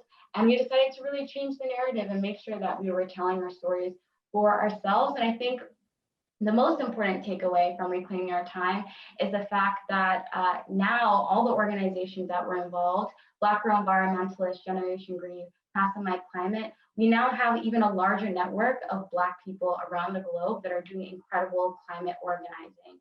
And we have even more opportunities to build people power around each other, tell our own stories, and really assert ourselves within this movement, because I think a lot of us have been in this movement for a really long time, have felt exhausted and burnt out in trying to make sure that our narratives are centered.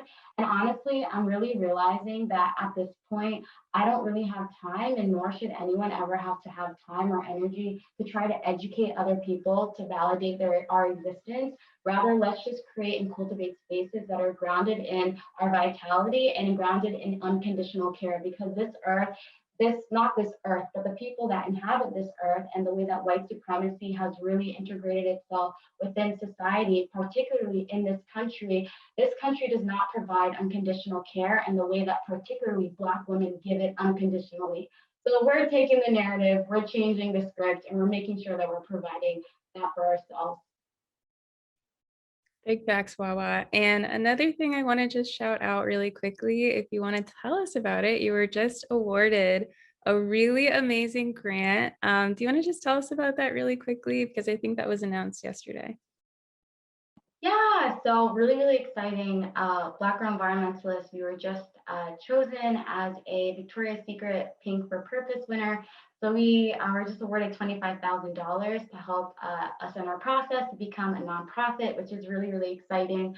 And hopefully will provide us with more resources so that we can continue to do the great work that we want to do and really ensure that we have the capacity building to really transform Black girl environmentalists into a platform that exists offline, because as things begin to move in person in the next year, 2 years, we really want to make sure that we're building community with people in our communities, and that's super, super, super exciting. So thank you for bringing that up. I'm really, really excited, and the whole team is super excited, and it's just a huge, huge blessing. And honestly, yeah, you're such an inspiration to me. And I think it is important to know, like we were talking about earlier, you know, some environmental spaces or mainstream environmental spaces might not be for us really. And we can create our own organizations. We can build our own tables and build our own seats and not wait for people to give us a seat at the table. We don't have to ask for permission. And as we can see, you know, from the people on this panel, they didn't wait for permission to do the work that they wanted to do the research they wanted to do, to publish all the books. Hold on, because we are definitely going to create a Vernice's bookshelf post on Instagram soon so we can get all these resources, because y'all have no excuse not to read these books. Okay, so Tafara, this is our last question before we ask a concluding question to everyone. But you are a national advocate for multi-generational strategy, campaigning, policy, and support with Black environmentalists in the lead. Also, your recent article was amazing. Everyone, we'll link that in the chat. But what has your 2-decade career taught you about creating community in this field? Any tips or things for people who are just getting started with climate justice advocacy? Any lessons you've learned along the way? But yeah, anything you have about creating community in this field. Sure. I have a couple things I want to say about that, but I want to add 2 books to what should become Vernice's ongoing column on what's in her bookshelf, because then people can get all the details. 2 books that really helped me that came especially from the California side of EJ, which just thinking about the regional impacts and how it happened. She touched on it. It's a lot. From the Ground Up. It's a book by Sheila Foster and Luke Cole. It's an NYU Press book. It's called From the Ground Up, Environmental Racism and the Rise of Environmental Justice Movement. I also want to flag, there's a really great book that's not about the environment, that is about race, called White by Law by Ian Haney Lopez, which reading those 2 things at the same time will blow your mind, because it is about the legal construction of race in the US. It's very painful to watch people stand up in front of the Supreme Court and ask to not be deemed to be Black because they could clearly see that there was a road to prosperity and a road to being discarded. And if you read those 2 books side by side, you see the harm that was caused physically as we built this country, and people lining up to not be hurt because they figured out that race is the key driver of that. So just wanted to add those to the bookshelf and say that in 2 decades, the thing that I have learned is that our people are here. We are in community. What we do as Black and Brown people is very different than how other cultures think about race and vulnerability and dealing with harm. As someone who has organized, like my last role, I organized the climate strikes in 2019. So like the biggest climate mobilization in history, right? Part of organizing that, I had to answer a lot of questions to people who said, well, why can't I find Black and Brown people to the children to use in this space. I said, because in my community, we don't put the vulnerable people up front. You have to get through, like, we don't, our elders and our children are the things we're counting on as anchors. And so in order to organize with our folks who are vulnerable, you have to deal with the whole community. And trying to explain that to folks as they ask over and over again to be handed someone to just yell into a camera or cry on cue, I was like, well, maybe your orientation to what you're trying to do is one that's not appropriate for the cultural context of people who have been harmed. So I think community is the greatest thing that we have ever built. It's a multiplier of everything good. People will teach you what you did not know, feed you what you did not know could feed you, help you to see plants in a different way. That's the kind of stuff that predetermined our ability to understand the world around us before we built these institutions, whether or not they serve us. So if you don't, my last piece of advice around that is, if you don't see it in the space, build it.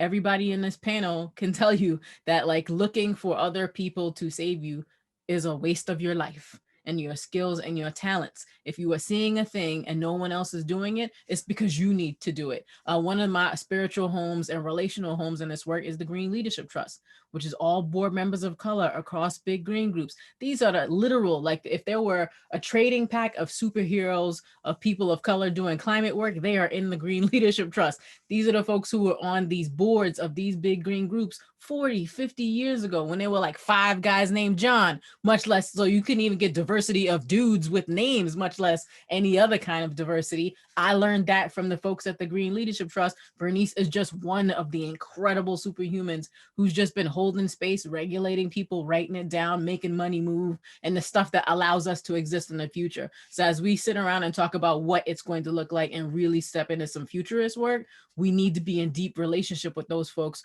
who built the road brick by brick. So you are not alone. That is the first lie of this work, is that you are alone and that your pain is while unique, is something that you have to absorb by yourself. There's a community. So if you're feeling alone, just reach out to somebody. We're not always on Twitter. Some of us are, but we are out there and we are rooting for you from far away. So just give us a call and we'll be in relationship, just like that. I love that. And I just got this book the other day, Black Futures, and there's this essay that I can't wait to read. I think it's called There Are Black People in the Future. And I'm just, yeah, super excited about that. And that brings us to our last question, actually. Like, what does an intersectional future look like to you all? Like, what do you want to see in the near future? Because I don't know, when I think about the future of environmentalism, I feel like it's so silly that the term intersectional environmentalism is kind of like taking off right now, because environmentalism should be inherently intersectional. It shouldn't be an optional add-on or elective to care about marginalized people in context of the planet, because that doesn't really stand for justice at all, but I digress.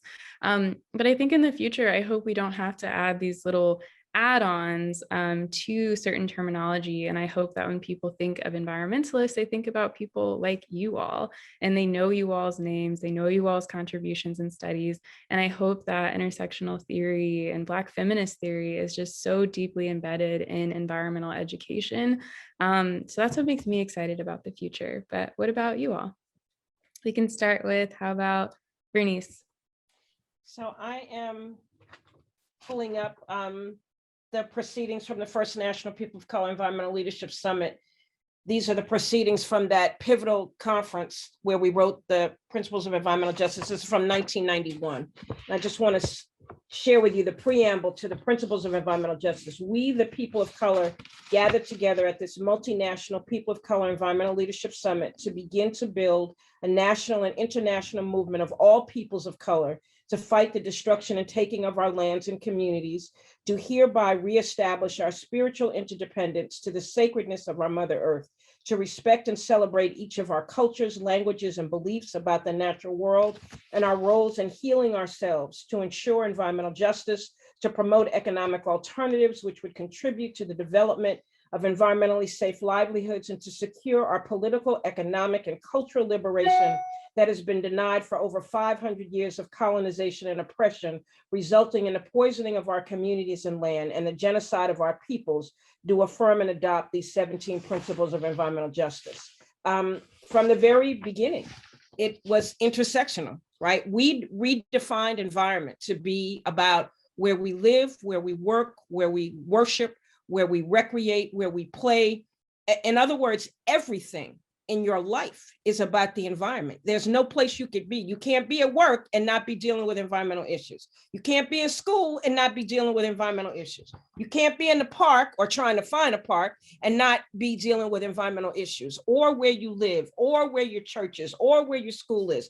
Everything was about environment. And we wanted people to understand that environment was not the thing that we got in a car to go and visit in a national park, right? The environment was right where we were. And it was really meant to be a foundational rethinking and repositioning of what we meant by environmentalism. Environmentalism is also about every facet of life. It's also about the movements for justice. It's also about the movements to lift up the rights of Indigenous people, to deconstruct systemic and institutional racism.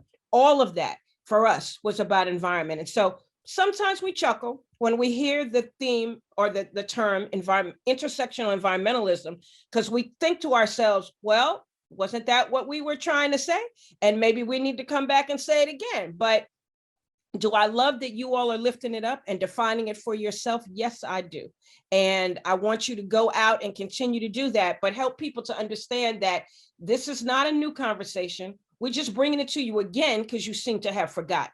But this is a continuation of a conversation. And this is this generation pulling this conversation forward.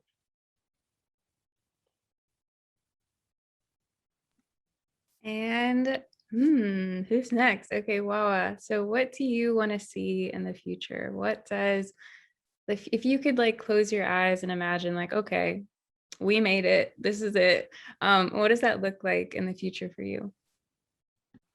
Yeah, I think the first thing I'll say before like the closing eyes exercise, I actually do that as a grounding exercise a lot to remind myself why I do this work. So thank you for framing it like that. I think one of the first things, just to address this question as well, is I think oftentimes there is this intergenerational rift that is brought up as being an issue in the climate movement. And I just want to put out there that I think that rift is more so, it shows more so the fact that our narrative is super antiquated. Because if you were to ask most BIPOC folks about pointing to the institutions or corporations or people that have contributed to this climate crisis, we're really going to point to our own communities, let alone our elders and our parents. So I feel as though in general, right, this intergenerational rift doesn't really exist. And if anything, it should be oriented towards, the institutions and corporations that have brought us here in the first place. So when I close my eyes, there is no conversation on intergenerational rift, right? We understand something that is so ingrained within BIPOC cultures, and that is the fact that our ancestors are everything. And also when I close my eyes and I think of a just climate future, I think of a world free of a carceral state. When I close my eyes and I think of all the things that I wish were just provided for people, like clean air, clean water, I don't see prisons there. I don't see a carceral landscape as being something that's validated, especially a carceral landscape that is embedded and completely derived of oppression, right? I think of a place where people are able to live a life beyond survival and have the opportunity to live their passions out freely without having to worry about a natural disaster or worry about having access to clean air, clean water. And I also hope that, like you said, that we can do away with add-ons and things like environmentalism, where we just understand that a just movement, regardless of what the topic we're talking about, must include and center the voices of everybody. And at that point, I hope there aren't marginalized people where there doesn't have to be a situation where some people aren't given equitable power. So that's what I hope for in a just future. I also hope that activism isn't a thing. I don't think that youth activism should have to be a thing. I don't think that young people, especially children, should have to be using up their childhood to be occupying political offices and telling people that should already be making change to make change. I think a lot of the conversation, especially 2 years ago when the youth climate strikes were going on, I was really disturbed that a lot of the conversation was, oh my gosh, look at these cute youth doing this marching. I think we should be disappointed in people for having that mindset. We should be saying, oh my goodness, if our most vulnerable, if children are putting themselves at the forefront and taking to the streets, that shows that the adults need to step in and make those changes, particularly politicians and folks in power. So I hope that children can just be children and not have to worry about fighting for their future. Here, here. And last and certainly not least, oh yes, please take it away. Yeah, I would say that I am always thinking about the future, mostly because everything we're doing is leading up to it. One of the things I would like to see is that we this generation gives me hope because it has accepted so many of the premises that other folks swallowed, even though they knew it wasn't true. What gives me a lot of inspiration is that between doing your own research, getting into a relationship, demanding that things not be watered down, there are things that Black, Indigenous, and people of color had to fight within their own groups to be able to do and say, much less the external narrative. So this kind of work gives me hope. And that means for me that we have a future where we can end fossil fuels, right? Or we can end this conversation around racialized identity so we can solve climate change. As someone who's been thinking about this at the level of movement strategy for my entire life, it's dawned on me in the last few years that if we could actually just deal with this conversation around race, we might have 2 minutes left to solve climate and then actually do it, because we spend so much time crushing the potential and innovation and the interventions that could come from the bodies of people who are not fighting internally to do this work, that we would be there already. So my future is one where we have set aside what is trash and moved on to the future, so that there are Black people in it, that there are women in it, that we could do other things other than constantly saying we are here. We could build things and innovate and invent and make things better and solve problems. So I'm super excited to get there. And I think we're on our way because we are in such good relationships. So more of the same, leading it to us being able to just sit out in the park and wonder what we're going to do. I'm looking forward to being bored, not constantly asking Black women, are you safe? So like, if I could do either of those things, my day would go by a lot easier, and I might actually watch some of the television that I'm paying for somewhere. Absolutely. And yeah, I think another really big takeaway is that we're fighting for, I don't know, just things that should be basic human rights. Having access to clean air and clean water and a safe environment is a basic human right. And if people don't have that, how are they able to experience joy? And I don't know, I'm just really excited for Black joy in the future when we don't have to think about these basic survival needs, the right to be able to breathe in every form of that word. So yeah, when in your environmental work, just please make sure that you are leaving space for and advocating for Black joy and liberation, because it is so intertwined with our fight for environmentalism. So thank you all so much for having this conversation. It's so important, and intergenerational conversations are really important and also very humbling, and you understand a lot. So I'm just so thankful for being able to have this. It stemmed on Twitter. Now it's here. I love it. And I'm going to pass it over to Kiana to lead us into our next portion. Thanks, everybody. And there will be a recording of this as well. Oh my goodness. I don't know if you can see it, but I literally had goosebumps throughout that entire thing. And I've been like taking notes. And just as a young person, I'm so incredibly honored to be in this space and to be learning from you all. And you're all such great inspirations. And I'm just so lucky to be learning with you all. And I know that just generationally, we all feel that. So thank you so much for that wonderful conversation. So next up, we have a really exciting portion. We're going to break out into sessions on regenerative agriculture, water, environmental storytelling, and Black ecology. Please select the breakout room you'd like to join, which is split by topic on the screen. Our ASL interpreters will be joining the regenerative agriculture conversation with Kevin Patel. This 30-minute session will be moderated by our guest facilitators, and will give you a chance to engage in discussion. Some housekeeping. During the discussion portion of the breakout room, the facilitator will open it up to you all. Please raise your emoji hands, which I can demonstrate like this. And if you'd like to contribute to the conversation, the leader will call on you to unmute and share your thoughts. See you all back here very soon. And if you have any questions, some of us will be in this main room to answer any questions and also help you figure out tech logistics. So see you soon. Thanks again.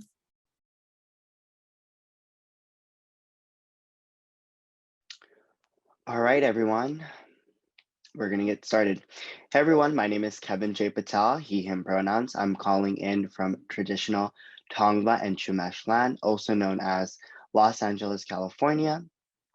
I'm an IE Council member, a climate justice activist, plus the founder and executive director of a youth climate organization called One Up Action.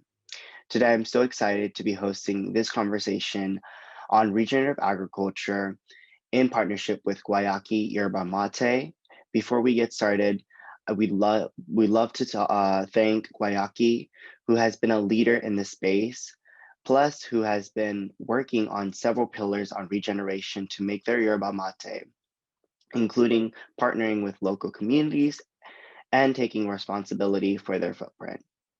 As a reminder, during this discussion portion of the breakout session, I'll share some questions, and anyone who would like to speak can raise their emoji hands. When I call your name, you can go ahead and unmute yourself and share your thoughts. So let's get into it. What is regenerative agriculture and why is it important? Regenerative agriculture describes farming and grazing practices that, among other benefits, can rebuild, restore soil biodiversity, resulting in both carbon drawdown and improving the water cycle. In fact, if we converted all our arable land to regenerative agriculture, we could effectively reverse the climate crisis and climate change, because the soil would be able to capture excess carbon from the atmosphere.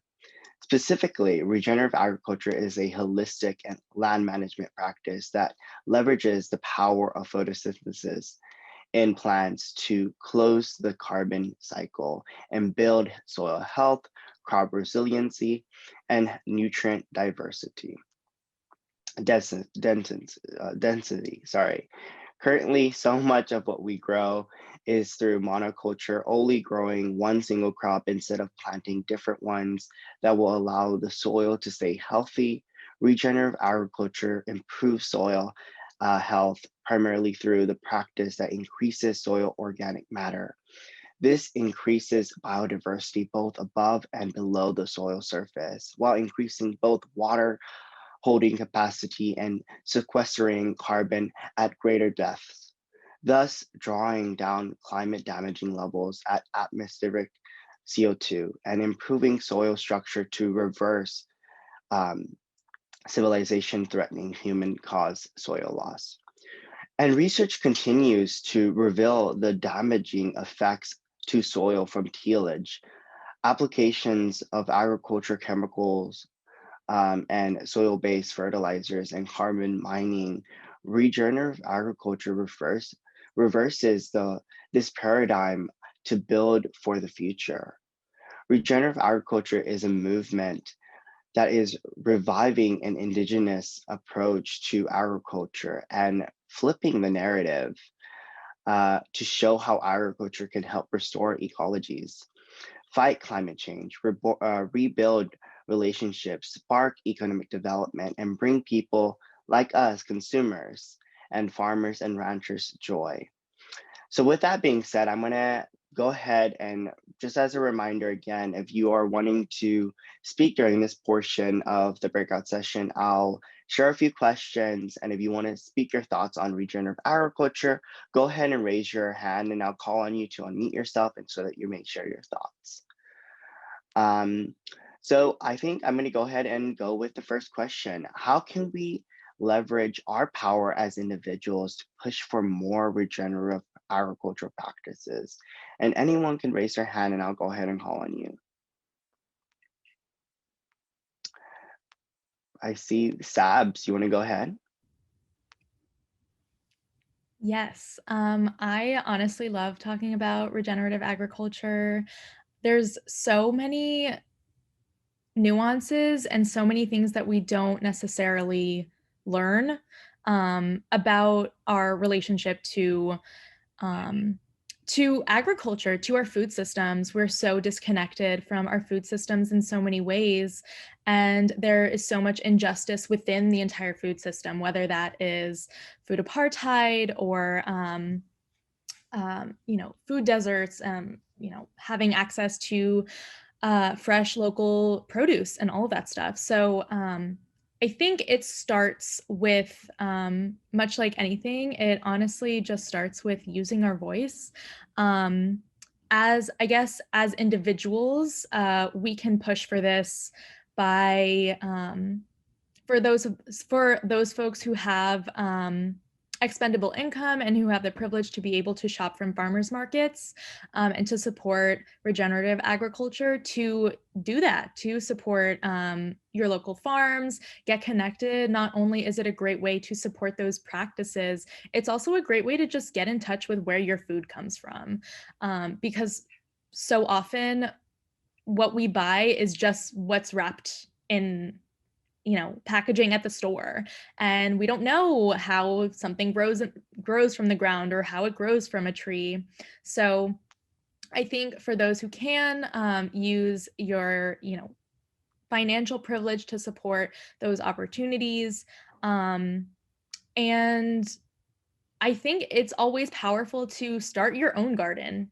Even if you don't know what to do, that's one thing that is pretty cost effective, and you don't need a ton of space to do it. Even if you have a couple pots in your apartment window, to just start something. And that, I feel, is the first step to really getting connected to your food, and will kind of keep you motivated and encouraged to want to push for change within the regenerative agriculture space.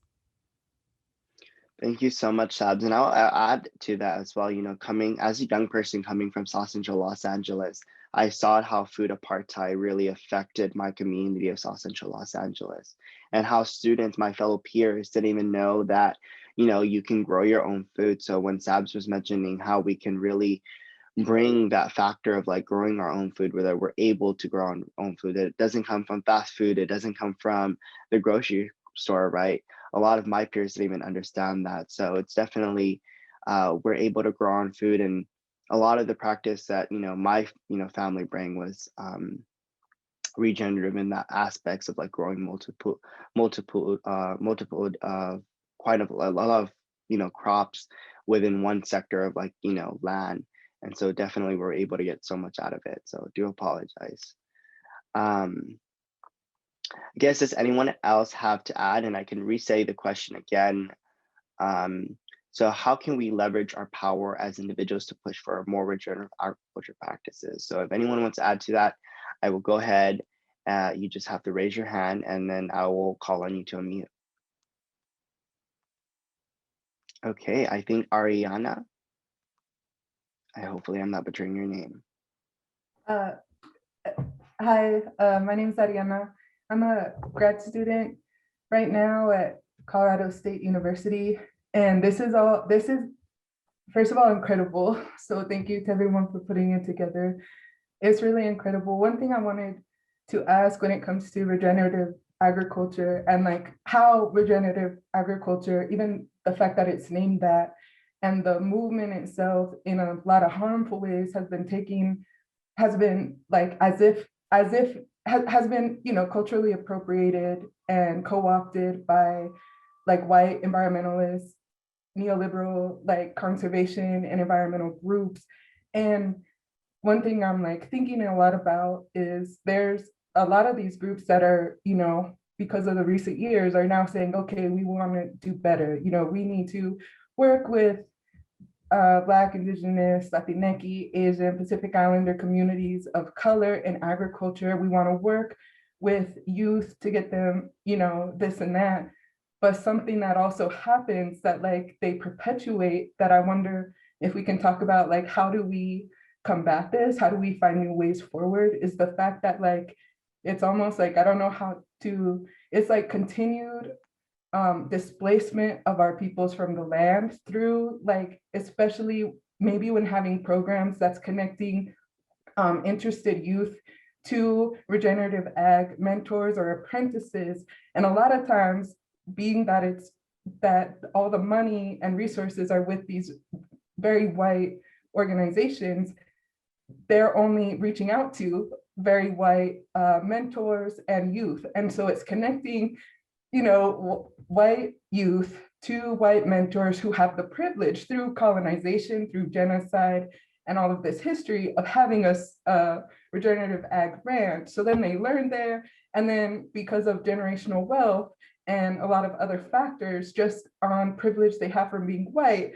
these young kids or other adults are then able to leverage resources and even get funding, like financial funding from big places to start their own regenerative ag, or like buy their own land, oftentimes like from, of course, the loss of land to Indigenous and other people of color. And so now they're on that land, you know, doing it. And it's just further, like it's further displacement, it's further of our generations not getting any chance for that. So I'm kind of wondering, like, how do we do, what do we do there? Of course, and thank you so much for bringing that up. Actually, that was my next question. It's like, you know, regenerative agriculture is good in many ways, but it's so inaccessible due to many, you know, the cost, the location, etc. You were just mentioning how it's inaccessible for BIPOC young peoples, right? When we're talking about, you know, Black, Indigenous, people of color, in these spaces of regenerative agriculture, you don't see our people within these spaces because it is so privileged and it's so, you know, no one talks about these issues within, you know, our spaces. And it's, you know, I think I love to open this question up. Like, what are some ways that we can and are combating this? Because I honestly, what I've done when I was very young is that I talked about food apartheid, I talked about food justice, I talked about food deserts, and how our community, my community of South Central Los Angeles, everyone on this call comes from a different community. I'm sure you have some issue in the same aspects of, you know, food justice within your community, but within my community of South Central Los Angeles, I saw that my peers didn't know and understand these complex issues that were going on, and didn't know how, you know, didn't speak out against them because we were thinking that this is the normal, right? This is okay, that this is happening, but it's not, you know? So I'd love to open the question up, like, what are some ways that we can and are combating this issue? You know, I'd love to hear from people that, you know, might have thoughts on this, because I definitely, one of the things I did was speak out on this issue. I spoke out on this, you know, the form of privilege, you know, in these spaces, especially in the environmental movement.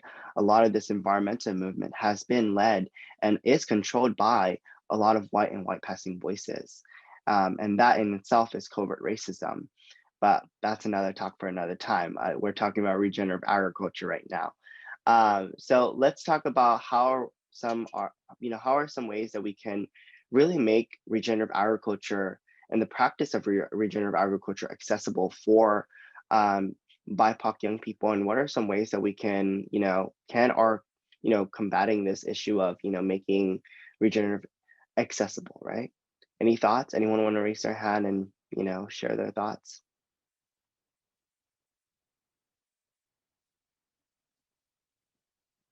Please do not be afraid, you know, go ahead and, you know, raise your hand if you have anything that you guys want to add.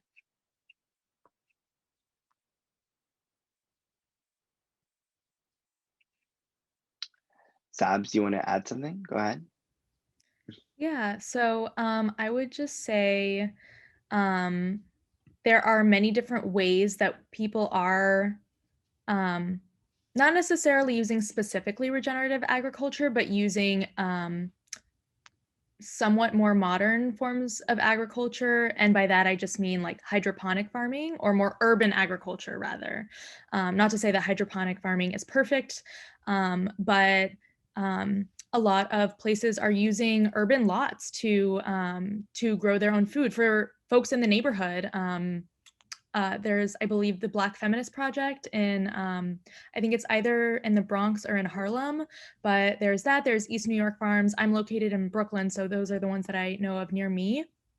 But there are a lot of different ways that people are trying to really connect with their food systems in urban areas, because not everybody is able to really go out to the farms and really get connected in that way. So I feel like that's one interesting innovation that that has kind of popped up recently that you know, is making it a little bit more accessible, especially as some of these farms is like a work for, and then so you volunteer and then they'll give you some produce in exchange.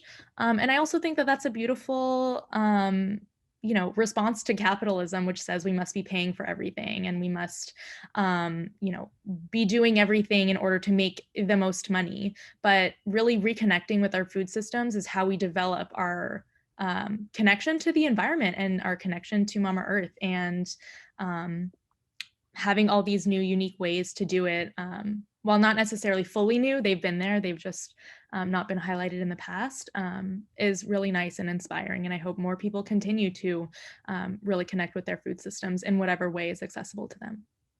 100%. Diana, I'm going to call on you. Go ahead and feel free to unmute. Hi, I'm Dana. I'm calling in from what was a Hachiman and Tongva area. I'm currently in Fallbrook. One of the ways that I love to promote this food sharing, because I feel like in the United States, you know, we waste 40% of our food, and that's not even rotting food. That's completely edible, healthy food that just gets tossed because our system is not sustainable. One of the groups that I do like to use is the Buy Nothing Facebook group, where you can go and you can collaborate with other people in your neighborhood and you can just trade stuff. Or if you bought too many grapes that week, you can share those grapes with other people in your neighborhood.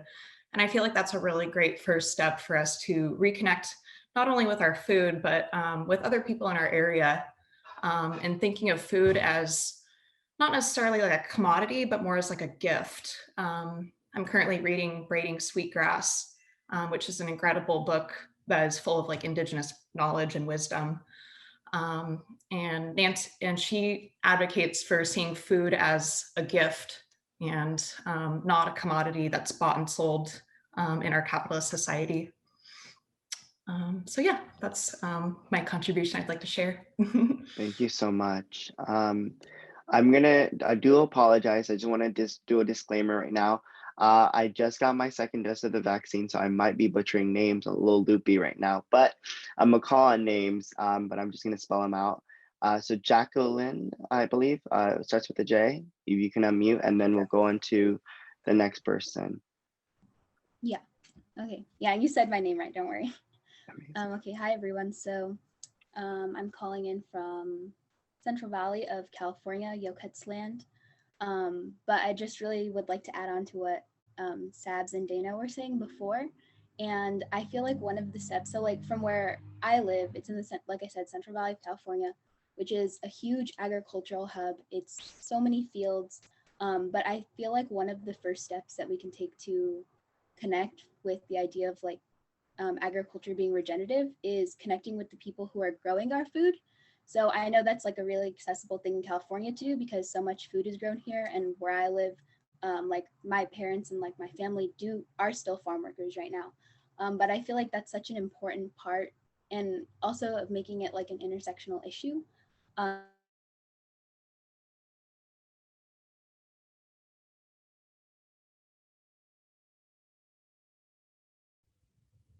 Oh, Jacqueline, you're cutting out. Kevin, is she cutting out for you? Yeah, I was just about to say that. Do you want to try unmuting yourself again and seeing if it works? Oops, I think I just got back, sorry. You got back, there you go. Yeah, I don't know where I cut off, but I was basically just going on how I definitely think that connecting with the farmers and the people who are growing your food and often being exploited by this system is a really important part of connecting with regenerative agriculture. So yeah. 100%. I feel like a lot of people are actually coming from the California area. So you know, if you go up in California, you can a lot of the farmland that I see, you know, as a little boy, I used to go where the orange trees were, and I used to get free oranges, but that's a whole nother thing. But definitely want to give the next person, starts with an A, so, and her last name starts last Aarria. If you can unmute yourself, I do apologize. A little bit loopy from the Yeah, vaccine, but hello. yeah. I'm calling in from Nairobi, Kenya, but I'm studying at UCF, which is University of Central Florida, and I'm also in an organization called Ideas for Us, which is, they have a headquarter in Orlando, Florida, and they have a sister organization called Fleet Farming. And basically, they're a nonprofit organization that does these small projects where they partner with like local schools in the area, and they build gardens within the school. And those gardens provide like food and things like that. And at the same time, they're teaching the students in the schools about regenerative agriculture. And that spreads into like the children's homes and things like that. So they do that in Florida. And here in Kenya, I started a sister branch called Ideas for Kenya. And it's a bit different here because we're like a third world country. But what we do is we go to rural schools, and we do something similar to that, where we teach the local students in those schools about regenerative agriculture, and we build gardens with them, and we build clubs where we teach them about the importance of regenerative agriculture. But there's something huge that happens here in Kenya, which is human-wildlife conflict, where we have because there's a lot of people in rural areas who have regenerative gardens that they live off of. They survive on those. But then there's a lot of wild animals like elephants and things that come and destroy these small gardens of theirs. And so we have a huge problem where people, there's a huge human wildlife conflict problem. So together with like teaching them about regenerative agriculture, we also teach them about the importance of protecting those animals instead of trying to think of them as a threat. Yeah. 100%. That leads me into my next question. I think, what are some examples of regenerative agriculture you've seen in practice, right? For example, in Indigenous cultures, the three sisters, the beans, the corn, and the squash, are vital to one another's growth and soil health. And that's something that I've learned from my Indigenous, elders that are here in Los Angeles, the Tongva and Chumash lands. I've respected a lot of the teachings that they've taught me about regenerative agriculture. So I'd love to hear from all of you guys. If you guys want to raise your hands, and I'll call on you to unmute yourselves, of what the practices you guys have seen in your communities of regenerative agriculture. I'd love to hear your thoughts.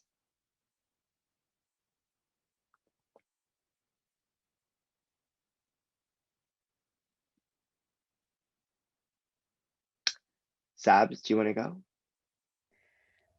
I can just share, not necessarily specifically regenerative agriculture. I will say the Three Sisters is one of the first that I've learned about, and I definitely can and should continue learning more.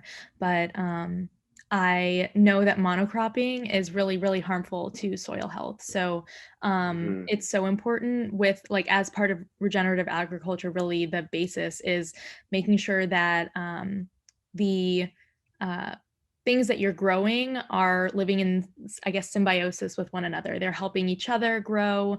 They have nutrients that the other might need. And monocropping is just so bad for soil health because there isn't that relationship with anything else. So yeah, just wanted to put that in there. Definitely. I see Crystal with a K. Would you want to go ahead and unmute yourself? Yeah. So it's not necessarily, maybe it might be wrong to say it's regenerative agriculture, but more specifically, I've created a company that focuses on sustainable dinner series. And I myself am really inspired by regenerative agriculture, but I kind of apply it more to the food that I'm cooking. So that correlates with I guess the cultures that I'm representing through the foods that I'm doing the dishes for. I want them to obviously pay homage to the people who originally originated the dishes. And so through that, that's like my own, like, I guess, collaboration with the idea. Because obviously I'm not tending the farm, but I would love to like be able to have that process in the future. But that's kind of like my representation of storytelling through meals that represent the actual dishes and bringing people into that story through ways of regenerating what was actually said and done about that. That's amazing. And I see someone else just raised their hand. It starts with a K, Y, K, YRA, right? Am I saying that right? Yeah. Hi, my name's Kira. Kira. I'm coming from the Haudenosaunee Anishinaabe unceded territory, which is also known as Kitchener, Ontario, Canada. So I think one of the things that Sav said that really hit home was like monocropping, and one of the ways that might not be accessible to everyone, but joining CSAs or community shared agriculture is a really great way to directly support farmers and take out the sort of middleman in our food production systems, where a lot of CSAs are growing tons of different variety. So I know it's not accessible to everyone, but if you have the means, it's a super great decision. And also a fun way to get into cooking different kinds of vegetables that you've never like known about. So one thing that's like really active choice of where to put your money. Definitely. And someone just recommended a book, by the way, by Vandana Shiva called Soyo Na Oyo. And I read that book and I had the privilege of actually interviewing Vandana Shiva on, her thoughts on regenerative agriculture and stuff like that as well. Definitely such an icon in the movement of, regenerative agriculture and quite a lot of different other topics and stuff like that. But definitely do check out Soyo Na Oyo. And there's a lot of other great books from Indigenous peoples and, knowledge that can be shared throughout these practices. And remembering that regenerative agriculture is not the only practice that we need to, institute within our agriculture systems. There are many other practices that we have to learn from Indigenous peoples and communities of color that we can institute within our agricultural practices. And so with that being said, I just want to thank everyone for coming to the IE breakout session for regenerative agriculture. And a special thanks to Guayaki Yerba Mate for sponsoring this breakout session. Bye, everyone. I want to see more documentaries, more films. We're brewing them up. They're coming. Another thing, we're definitely trying to look to find ways to connect with more students, whether you're in high school or college. So I don't know if we're going to have IE chapters or like a leadership network, but if anyone has any suggestions on how we can build community with students, please let us know. Our foundation is also launching this summer. So yeah, super excited. Cool. Are all the breakout rooms back then? Yes, it looks like everyone should be back. Wonderful. Thank you. So thank you so much, everyone. I hope that was a little bit fun and you all got to connect with each other and speak to one another and kind of just have space and hold space and really learn from each other. And my breakout room was wonderful. So I had a great time. So we're now going to take a short 10-minute break. Please use this time to stretch, grab a snack, drink water, or use a restroom. And we will see you back here in 10 minutes. And next we'll be enjoying a reading from climate justice activist Xia Bastida from her written essay, "In All We Can Save." So 10 minutes from now, see you all very, very soon. Thanks again. Hello, everyone. Welcome back. I hope that was a lovely rest and that you were able to get up, stretch, grab some water and snacks. And we are so close to the end of our summit, but we have one more wonderful speaker left. Please welcome Xie, an amazing climate justice activist who will share her chapter from All We Can Save. If you have any questions for Xie, please drop them in the chat and we will answer as many as we can near the end. For now, I'll pass it to Xie. Thank you. Hello, everyone. I'm so excited to be here. For those who don't know, I was one of the writers in this amazing book that I 100% recommend. It's called All We Can Save. And it's basically a collection of essays by women who are fighting for the climate crisis, all from different lenses. So there's, all types of amazing women, from scientists to women who are calling for policy change in this book. So I'll introduce myself a little and then I'll get into reading the chapter, and I hope you enjoy it. So my name is Xie Bastida. I'm a 19-year-old climate justice activist. I am the co-founder of Re-Earth Initiative, and I am one of the organizers for Fridays for Future NYC. So I was one of the people who helped organize the climate strikes in the city, which brought around 300,000 people out in the streets in our biggest strike. And we're just excited for COVID to be over so that we can get on the streets again. So without further ado, I'll get started with reading the chapter. I was born and raised in a small town called San Pedro Tultepec, outside Toluca, a city in the basin that neighbors Mexico City. Between 2011 and 2013, my town experienced the worst drought in Mexico in 70 years. Then, in 2015, we were hit by heavy rainfall that resulted in flooding, affecting worse the poor communities by the Lerma River. This was the first time I saw the effects of our climate crisis and how unjust they are. When my family and I later moved to New York City, I saw what Superstorm Sandy had done to Long Island and the seashore, and I thought, it's all the same problem. The climate crisis can feel really complicated and overwhelming at times. Carbon emissions keep increasing, pollution of the air, water, and soil makes us sick. Some people just shut it all out. Others refuse to accept the scientific consensus around the subject. And unsurprisingly, most people have not read the United Nations Intergovernmental Panel on Climate Change, the IPCC report, and don't understand how the greenhouse effects works. Some people feel like they have to know the science inside out before they can talk about it or do something about it. But here's what I have learned. You don't have to know the details of the science to be part of the solution. And if you wait until you know everything, it will be too late for you to do anything. That's why we, the youth who are leading on climate, are calling this an emergency. Many people are now giving all the credit to young people when looking for key players in the climate movement. But as youth, we know that we didn't start the movement at all. And we also know that environmental consciousness didn't start in 1962 with Rachel Carson's Silent Spring, or when Earth Day began in 1970.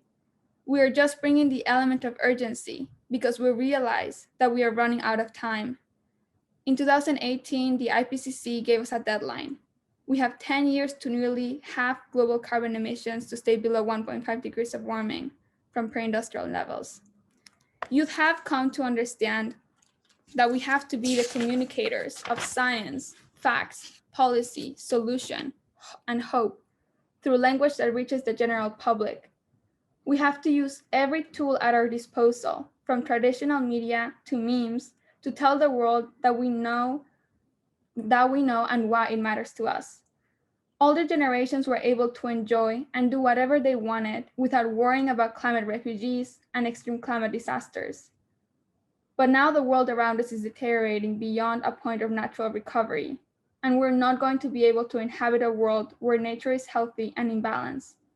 It's as unfair to ecosystems as it is to humans. That's why we are rising up. Our generation holds a kind of consciousness that is not based on monetary gain or new ways of profiting from lands, forests, rivers, seas, and people. We are pushing for a complete breakthrough of sensible and wise solutions that ensures the continuation of ecosystems and peaceful societies. For this, human civilization needs to make drastic changes in its value system. It needs to mature.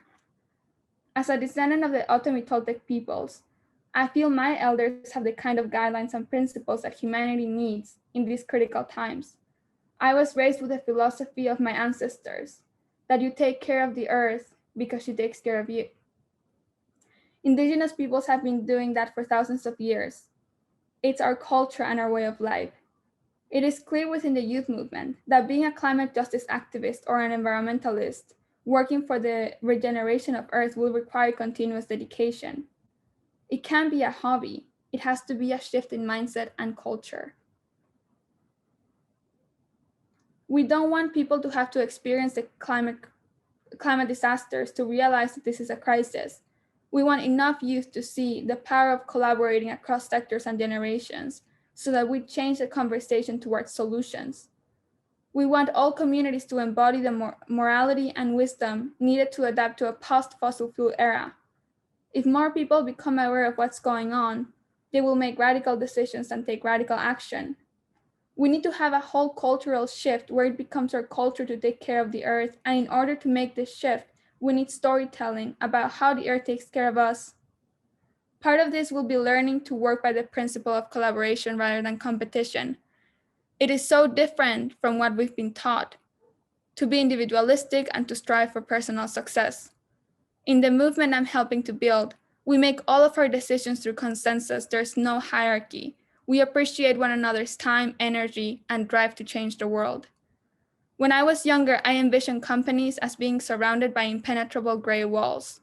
I thought that I couldn't change corporations because they were inaccessible, and I thought they didn't want to change. But now youth understand that companies are made up of people.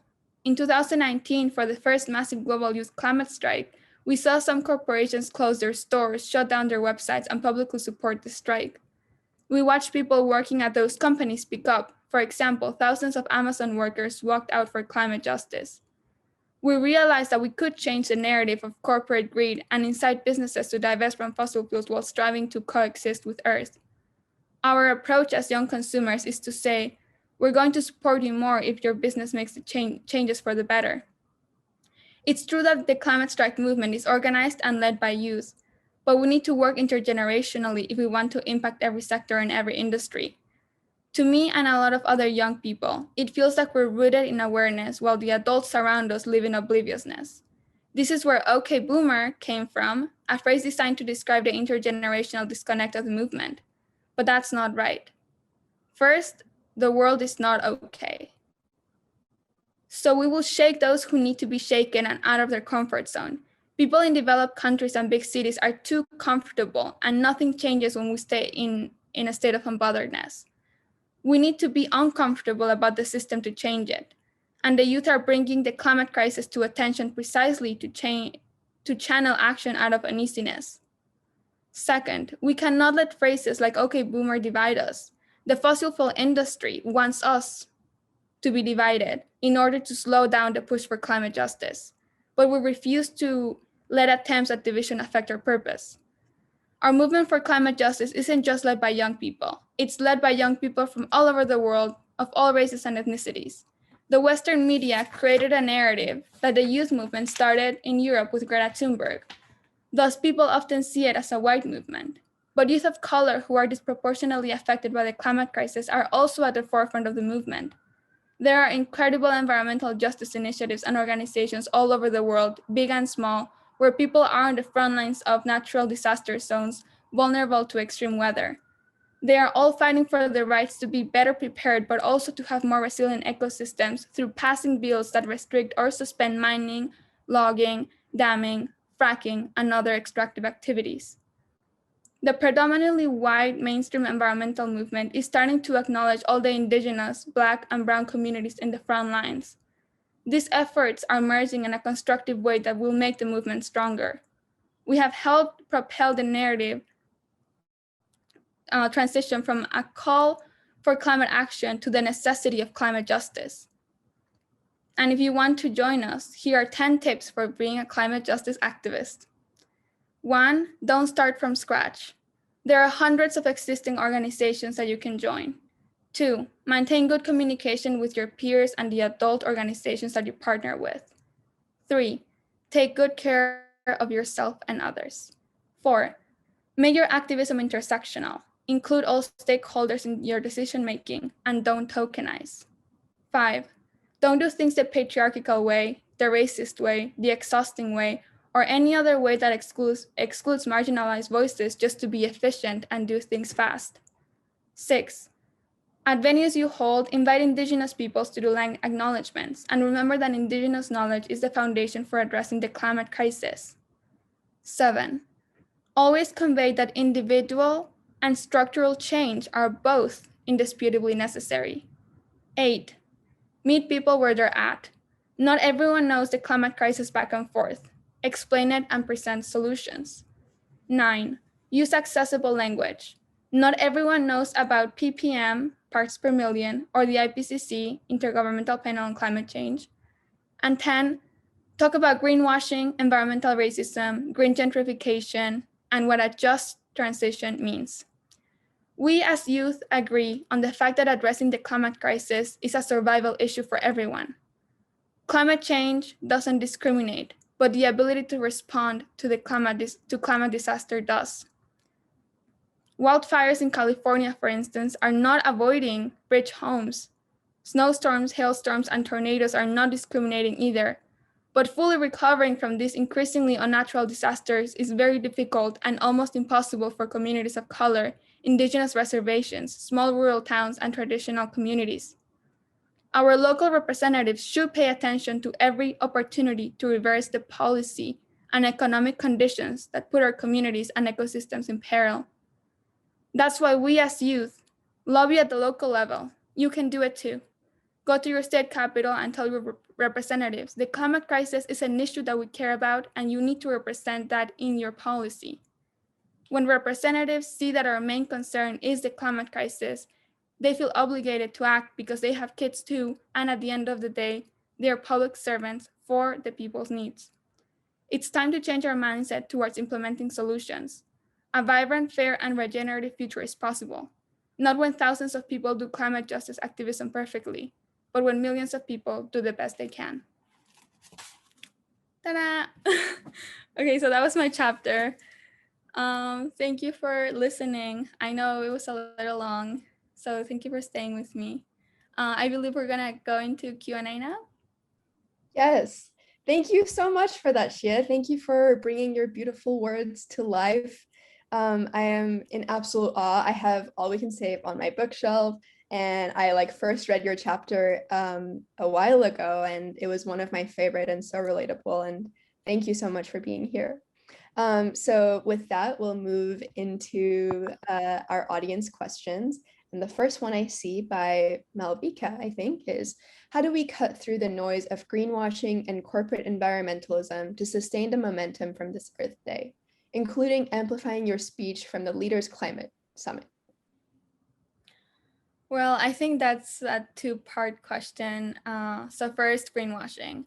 And I think that all of us, we, as a climate activist, I know I got thousands of, not thousands, but a lot of emails of corporations wanting to partner with me for Earth Day. And I got really excited because, you think that this is going to be kind of a mindset shift in corporations, but then you start to talk to them and it's only a one-day campaign or a one sector effort, or it's just a sustainability line for that day. So it's, for me, it's personally, I said a no to a lot of them because I know if your brand is not rooted in sustainability, if you don't have a foundation of sustainability, or you're not showing me that you're gonna radically change all your practices, you're actually just using activists for greenwashing. And it's hard because we do want the private sector to change, but how do we do that in a way that they don't use us, that they actually listen to us? So for a lot of brands that I'm working with, for example, I'm working with Netflix right now, and really big things. I told them, I don't want you to use our image at all. I want you to actually have meetings with your sustainability directors about how to incorporate sustainability not only at the production part of your work, but also in mainstream shows that we all watch. So it's hard. It's a balance that we have to achieve. But at the beginning, I obviously was like, corporations are just all evil. But now I realize that in the fossil fuel industry is the evil one, and all of the other ones can change with us. And the second part of your question was about the Biden summit.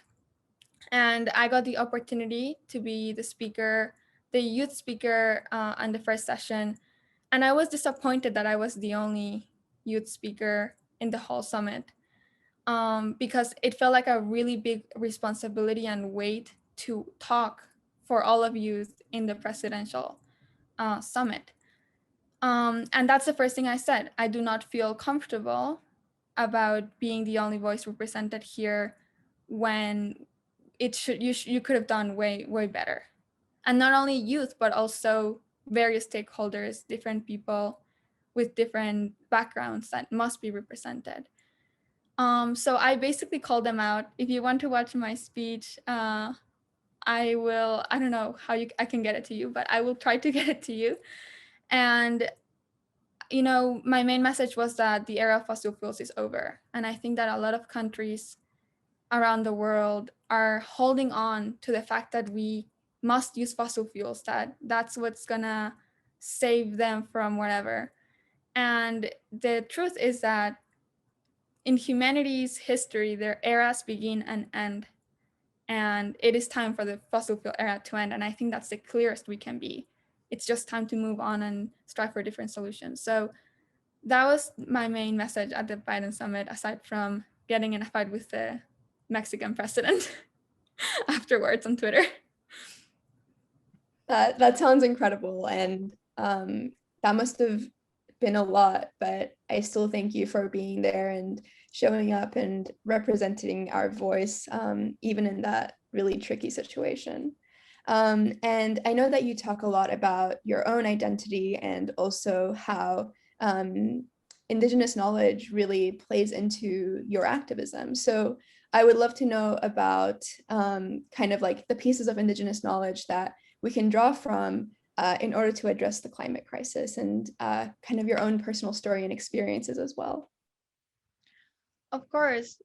So I was raised in a community, Otomi Toltec Indigenous community in central Mexico, where basically I was, the way I grew up was with values of reciprocity, of caring for Mother Earth, values of how do we do every single one of our actions in a way that takes into account the environment around us, but not only into account, but also into respect, right? Because it's not only about realizing that we have to take care of Mother Earth, but also realizing that it's a relationship that goes back and forth. And growing up, I saw in my own hometown all of these relationships or all of these values being broken, with companies coming in, different types of companies that contaminated our water. Mexico City actually started taking water out of my town since the 1940s. And, we actually get water for free because of that. But that means that we do get water shortages just because all of our water goes to Mexico. And sometimes there's just not enough for us, which is, those are the types of environmental injustices that we don't really count or notice or realize that there are injustices, and that they're putting some communities on top of others without caring about what happens to frontline communities. And a story that I like to tell actually is that in my neighboring town, there was this university that wanted to come and build a building for their university. And that Indigenous community of that neighboring town told them, you can't do that because this is a wetland. And right now it's pretty dry, but it will get very unstable with rain season.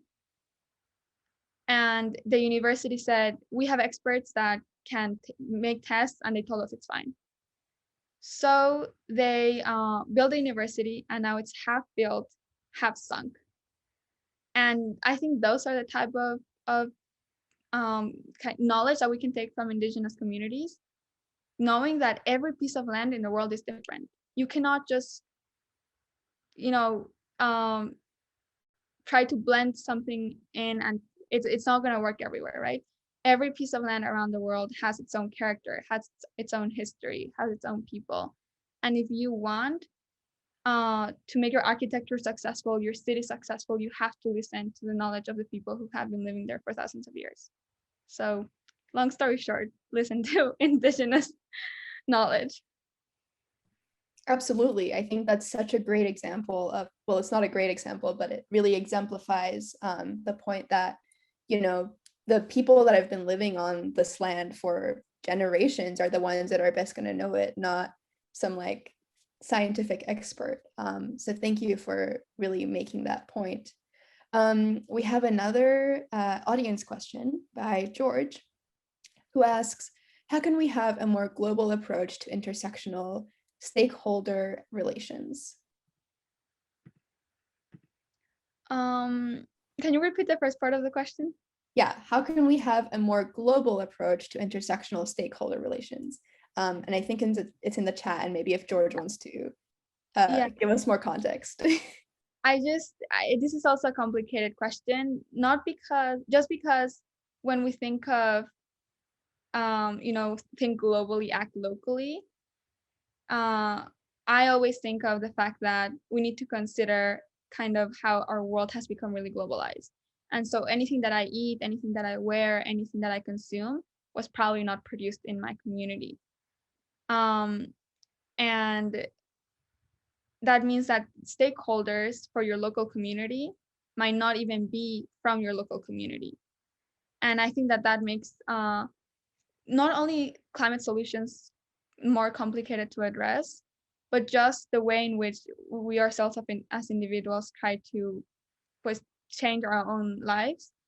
And so when it comes to stakeholders, and how we can have a more global approach to stakeholders, I think that this is when we think about events and like conferences, international conferences such as COP.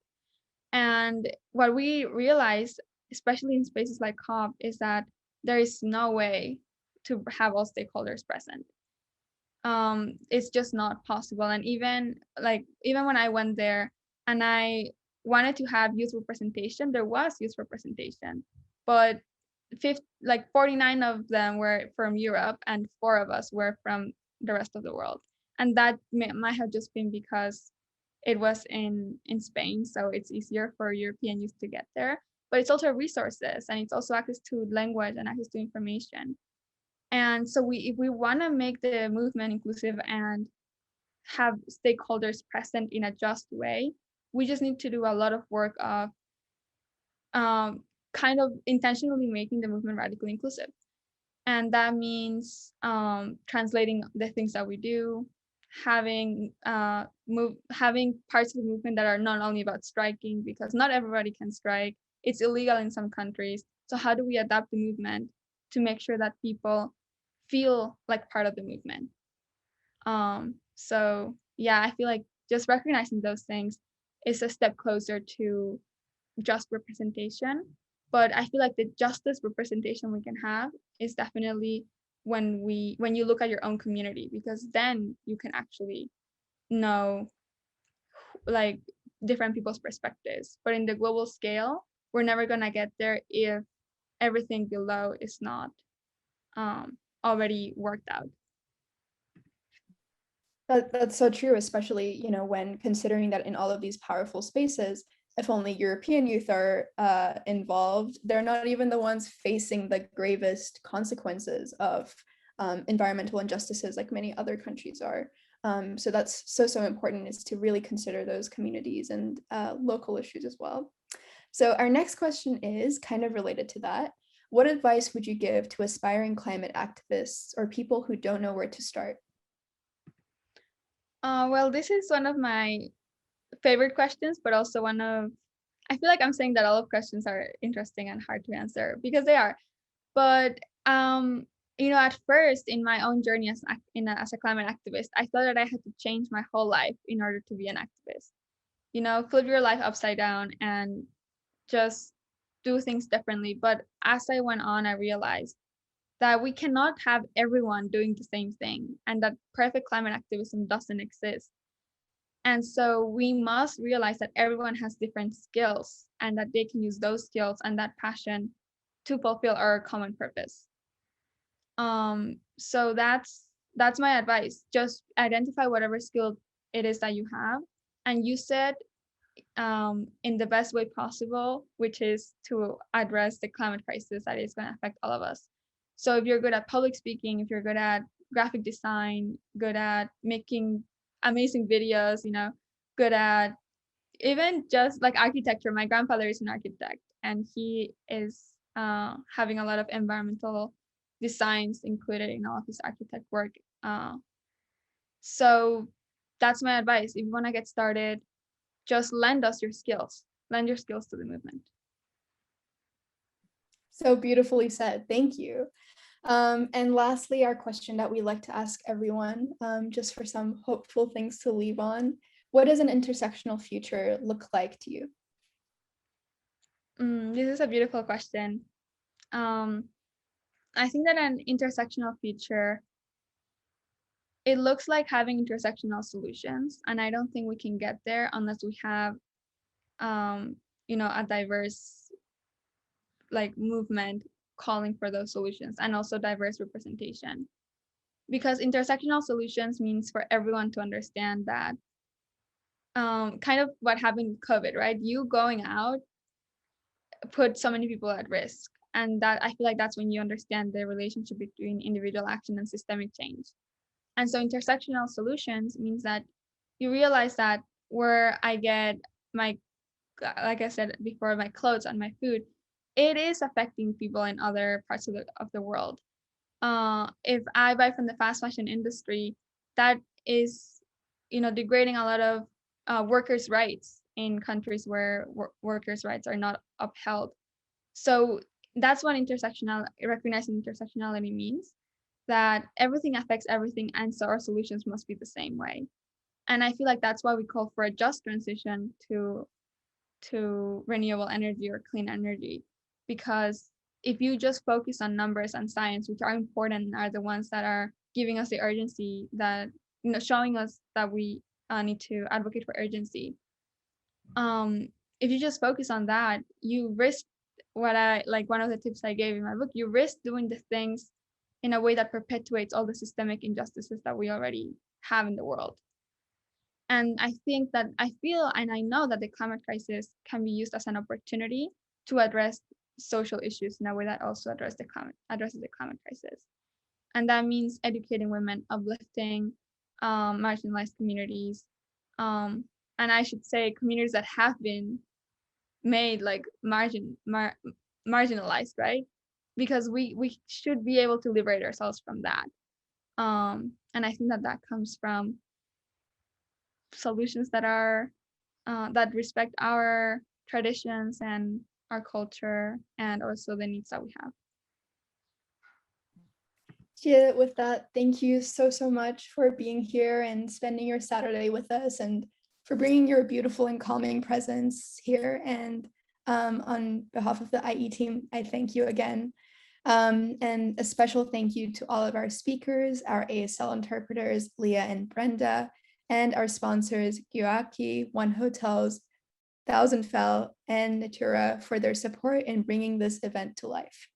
Please keep an eye out in your inboxes early next week for a private link to the recording to today's event, as well as some resources mentioned in this chat. And we hope to see you at the next one. Thanks for being here, everyone, and have a lovely, lovely Saturday ahead of you. Thank you so much.